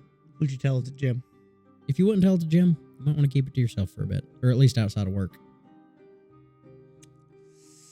Golly, what a fucking man. Oh man, I said the fuck word again. You said it again. I'm gonna need that soundbite later. I can't even recreate it. No. That's just me sounding like a bitch for 30 seconds straight. Sounds like you got tased on CSGO. I never played CSGO. Yeah. I know a guy, I went to school, like in college, the one year that I went. One of my best buddies, James, his roommate played CSGO all the fucking time. Like, brought his PC, had this killer fucking setup, played competitively, made money, like good money, like $50K a year, playing CSGO. He went to college to be a pharmacist. What the fuck? You literally play video games for a living. You literally play video games for a living. You wanna know what I would do to play video games for a living? I think I would give up body parts. I'm not talking about like a singular testicle, because you can still have kids with one testicle. I'm talking fucking the whole nad. I wouldn't give up the whole nad. I think I would. I don't think I'd give up the whole nad. I would definitely give like a few fingers, but I couldn't play video games.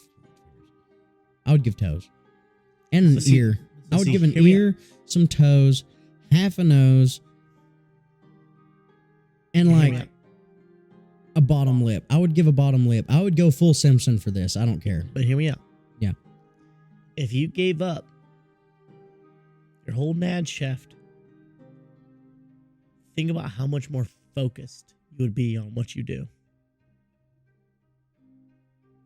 Buddy, I don't think you understand how often I masturbate. I don't think you do either.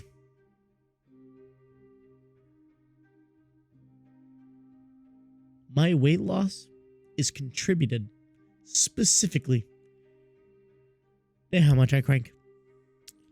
But with me saying that, being willing to give that up to solely focus on making video game content. Now here's my problem, Dirk.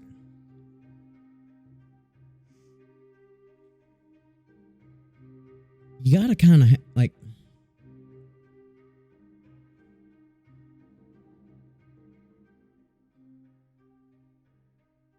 the extra side of your life. You wouldn't have to worry about trying to get laid anymore. You'd be a eunuch. Your whole schedule would open up. Damn.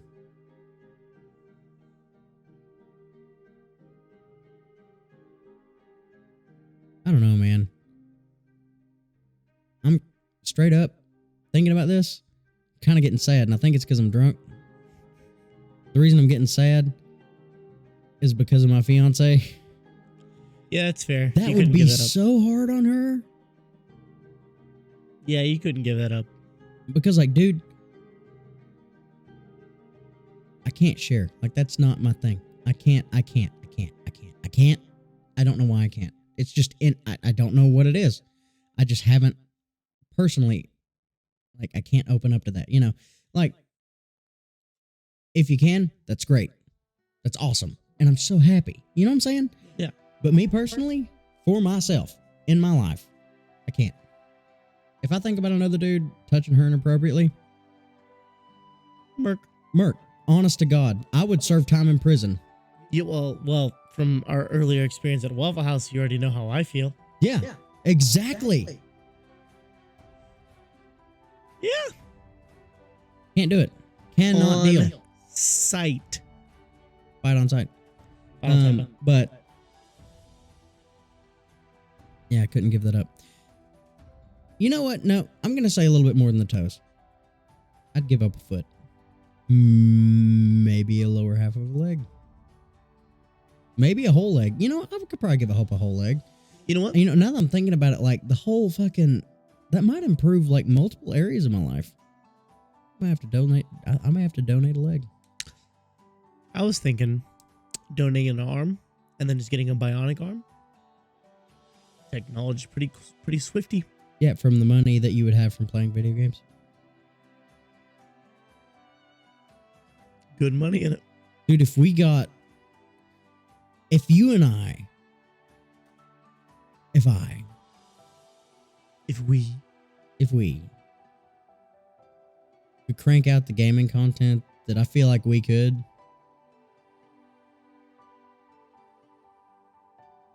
I think this podcast would, like, quickly be a thing that comes, like, right behind. You know what I'm saying? It's just like, yeah, man, we hit like 52 subscribers with the podcast. Hell yeah. It's like, how's the gaming channel doing? Well, that's where the paycheck's coming from. We're down 2,000 views this week, so we gotta kind of crank that out. Shit. You know what? Speaking of the podcast, I'm going to see how we're doing numbers-wise. Last I checked, we had 51 subs. Might have 52.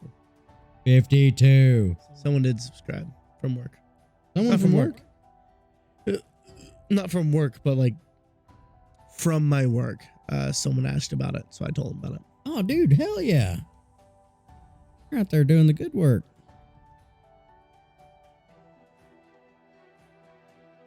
I'm starting to smell alcohol when I breathe. We're getting there. I'm really wanting to try this with the Sprite, too. I do too, but I think we can make it. maybe. Well, I think I can make it. I don't know if you can. I think I can make it. I can do it. I can do it. I'm going to use my shot glass to measure. Uh-oh. No. Why? Good, I'm a trooper. The thing that's getting me is I'm having way less of this rum than I had of the vodka. It's hitting me kind of different. It's so good, though. I'm not going to take a shot of this straight before we rate. I'm just letting you know now. With as much shit as I have in my stomach right now, if I throw that pure, I'm going to hurl. Yep. And it's not being negative towards the alcohol. I think it's because of the amount of sugar that I have in mine. Yeah, it's the sudden hit of that. Wow. Holy fuck, my man. Woo.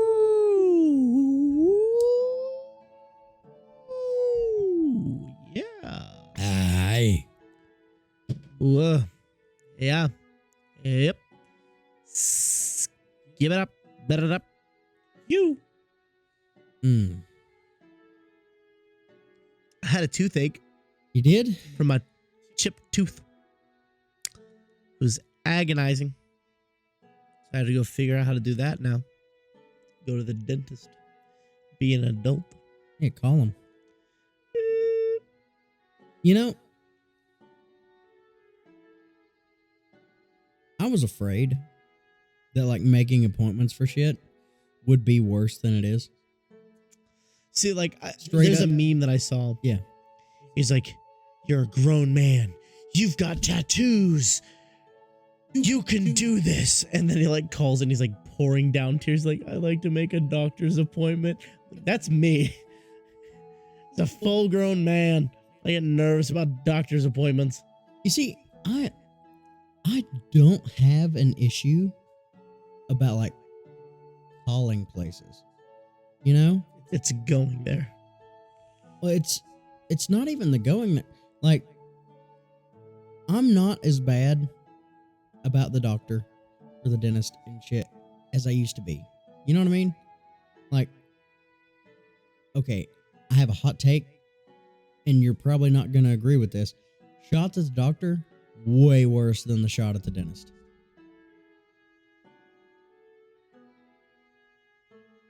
Oh. And here's why I say this. The doctor builds that shit up. All right, yeah, we're gonna give you a shot, and that'll be that.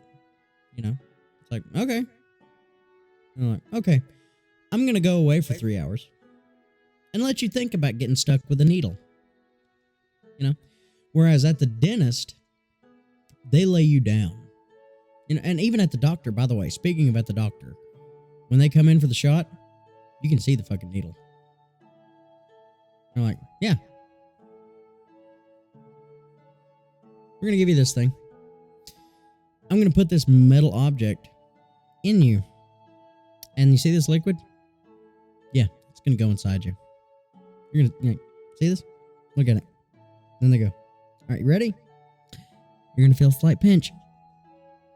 They go, 1. Yeah, they go 1. And you go, oh, you know, which a shot in the arm, not bad. Shot anywhere else, not bad. You know where a shot fucking blows? In your butt. In the butt. I had my first shot in the butt this year. Last year. That's right. Think about that's fucking crazy, that's wild. Dude. I had that shot last year. And yeah, no. The nurse that gave it to me was like, this is the worst place that I could give you a shot right now. She's like, this is like the most painful place for me to give you a shot. And I said, you know, I love you for telling me this in my Batman underwear with my friends outside. Oh, yeah, there it went. But it's already done anyway. Yeah, no. And then she stuck me and she said, keep weight off your leg. She said, and it takes him. She's like, this is so bad. She's like, this is the roughest because it takes a second for me to get it all in. I said, yeah, you can't just give it the old. She said, no. So she goes,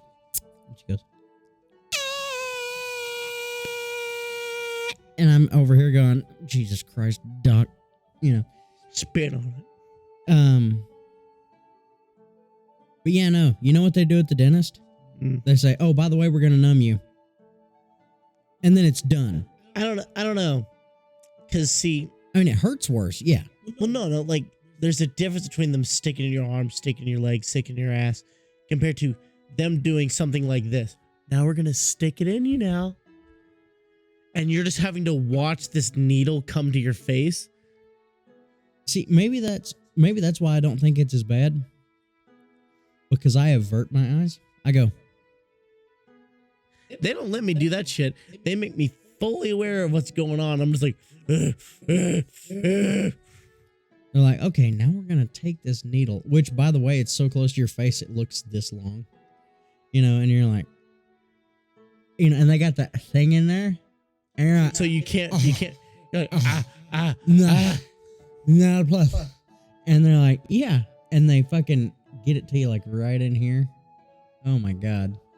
And they say, you're going to feel a slight pinch. But you know what's wild? Next time they do that to you, think about somebody just pinching.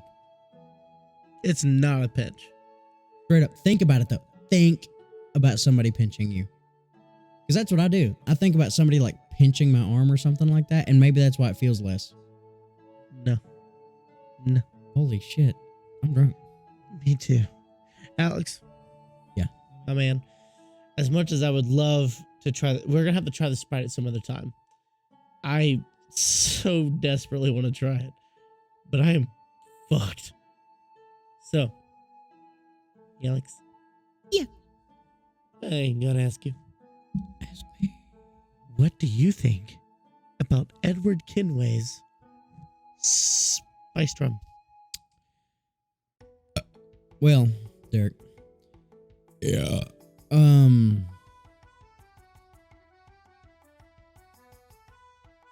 I believe that Edward Kenway's. Oh. What? Oh, you're gonna get sick if you're not careful. Yep. Hold on. I'm gonna do you a favor.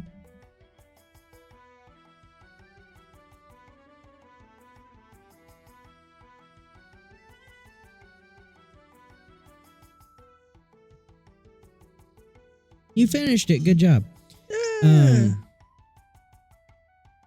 But I believe that Edward Kenway's, which, by the way, Edward Kenway, father of Hatham Kenway, grandfather of Connor Kenway. I believe that Edward Kenway's, that's not black spiced rum. That's Kraken. Sorry. I believe that Edward Kenway's spiced rum, made by Tennessee legend, is a 5 out of 5. Now, let me explain my reasoning for this. Now, there's a reason why it lies at a specific time on the clock. The flavor. Immaculate for a spiced rum. For a spiced rum, it is amazing. And, like, it is that perfect. The spice comes in at just, I don't believe they could have honed it in any better. You know? And that rum, like, just kind of, like, they hold hands and they walk at the same pace. And it's beautiful. With the mixed drinks, it has been phenomenal. It was great with the Coke. It was the best with the Dr. Pepper. And it's pretty damn good with the Mellow Yellow. And by itself, it is killer. I'm telling you straight up. This is a mainstay, and it's a mainstay for a good reason. Because it's going to make some folks lots of fucking money, at least off of me. And I will be going and buying a bottle of this. Now, there. I have a question for you. And it's an important one. Where on the clock does Edward Kenway's spiced rum lie? Let me tell you something, Alex. Oh, tell me, please. I'm going to tell you. Of all the rums that we've had, never in my life has ever something been this easy to drink. I put it in my mouth and I was like, don't swallow that. But then as soon as that flavor actually touched my tongue and it started to live on it and you could taste the vanilla and the spices and how heavenly it was. Oh my God, it went down so easy. A flavor like that doesn't need to be in a bottle. It needs to be in my mouth. It is an experience the whole way through. Mixing it, don't even fucking get me started. Because Coke was good. Dr. Pepper, holy shit. Mellow Yellow.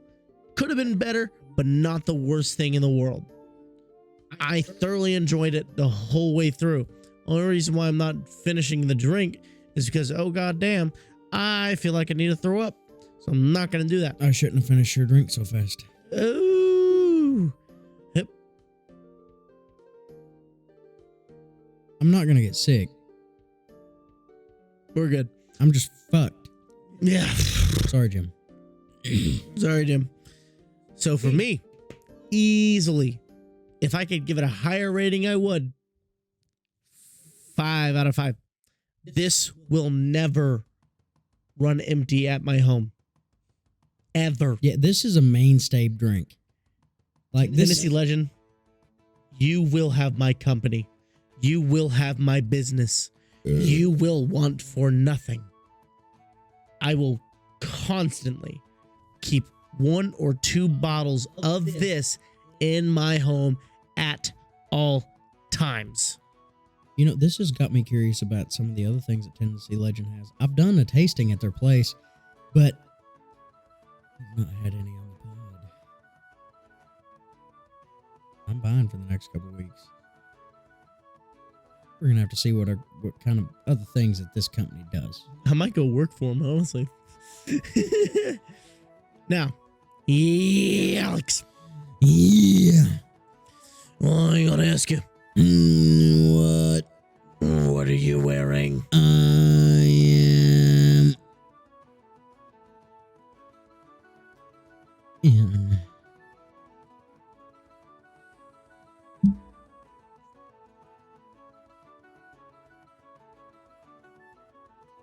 I'm in a city. And I'm kind of like walking on this sidewalk. And there's people around. There's cars. And people kind of keep looking at me. Now, when I say I'm in a city, I mean like there are these kind of tall buildings near me.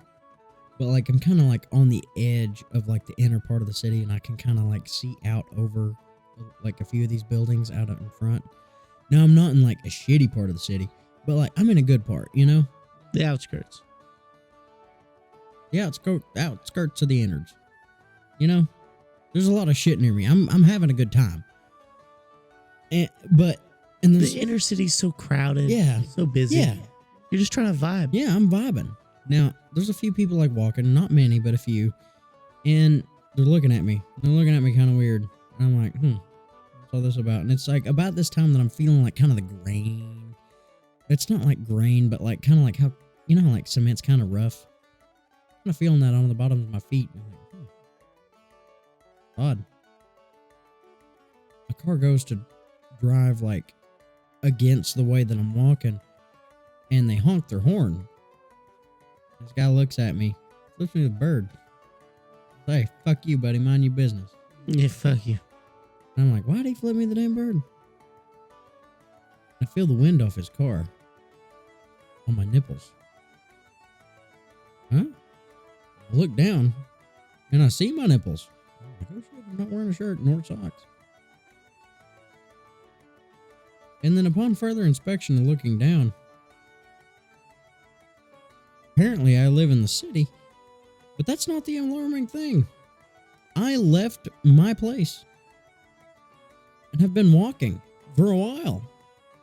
Butt naked, scrote swinging, foot scrubbing on the concrete. I am zooted butt naked tonight.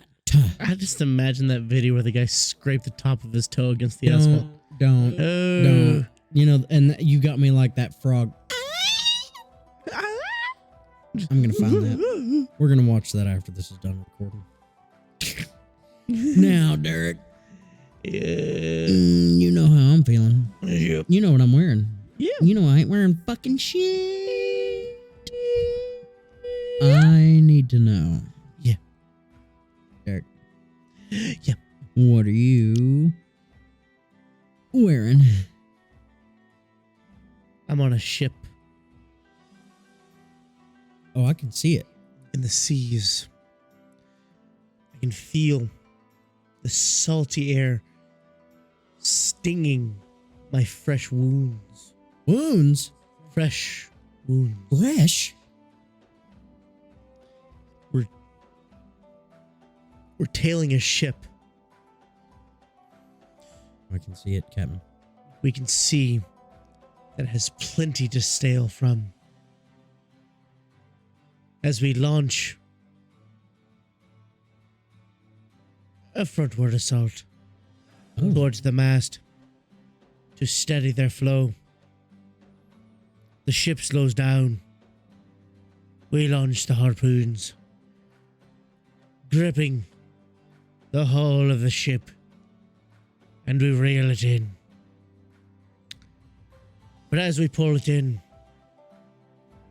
we see they have armed themselves for battle. So we do the same, for we shall take for all their worth, all their booty.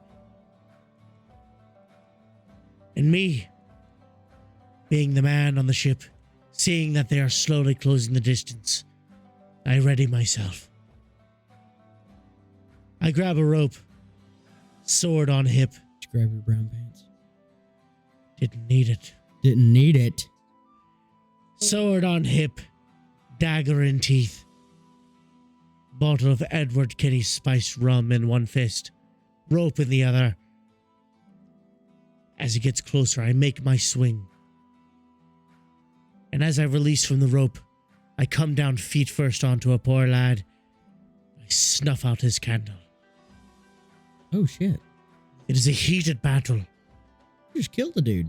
Flintlocks firing, bullets whizzing, the clanging of swords, the smell of pennies and copper, blood in the air. Damn, son, this is hot. Like, not in the sexual sense, but like, it's very warm. I can feel the breeze breezing across me, and I am met with a man.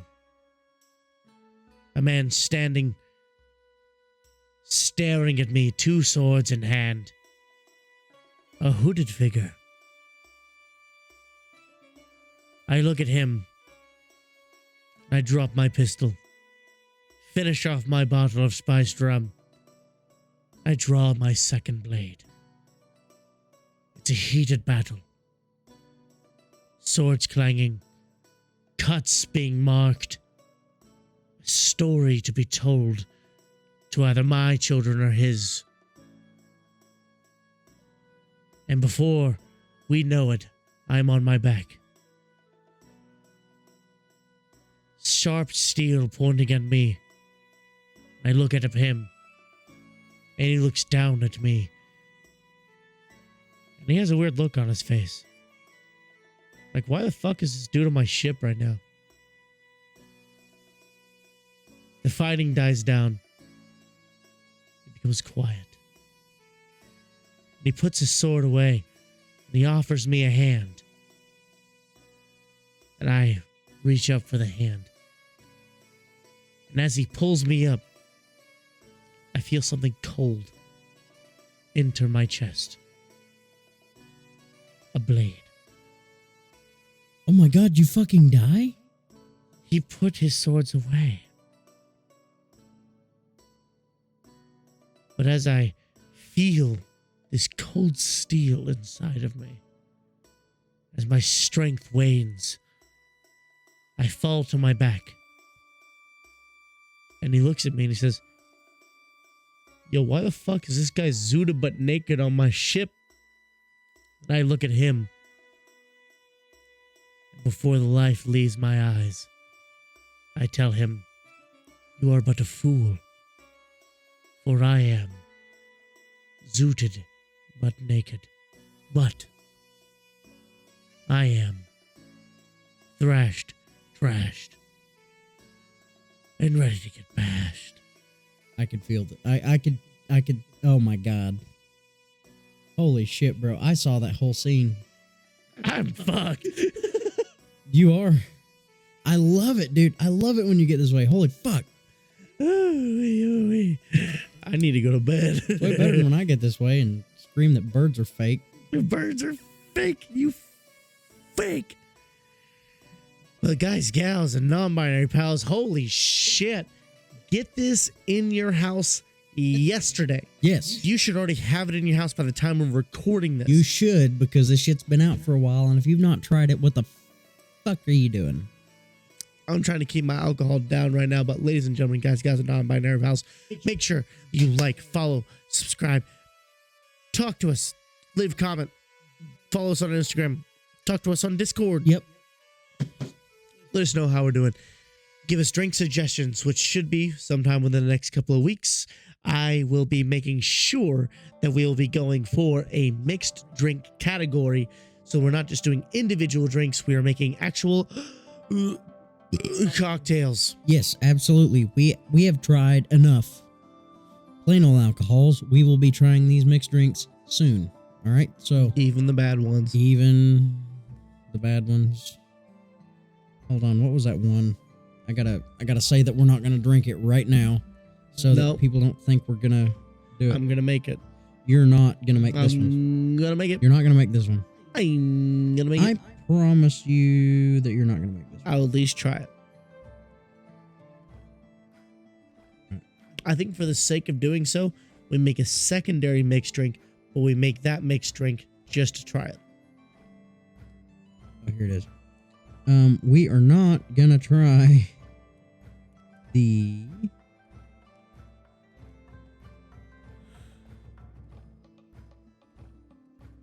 We're not going to try the kitchen drain, which on the Discord is an ounce of everything in your cupboard. I love you, buddy, but no. I will at least try it.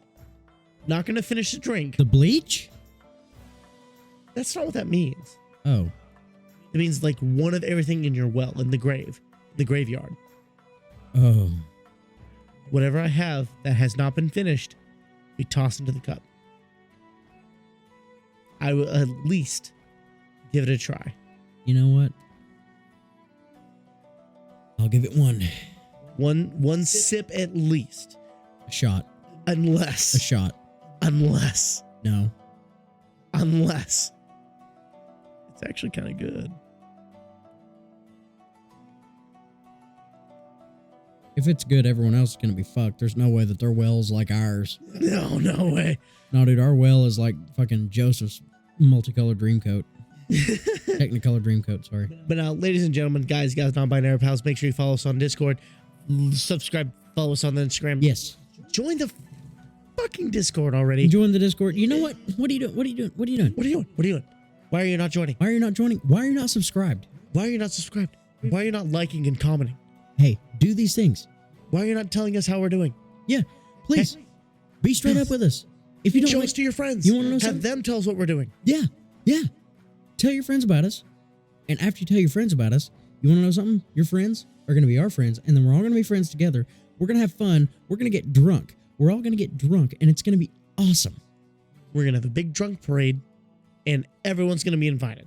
And then your friends, hey, I'm not talking to you anymore. I'm talking to your friends. Your friends? Tell more of your friends about us. Hey, do it.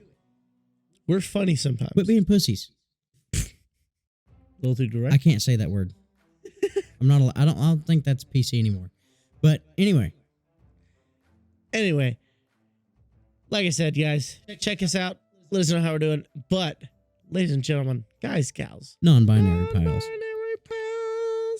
we're going to catch you guys in the next episode. Bye.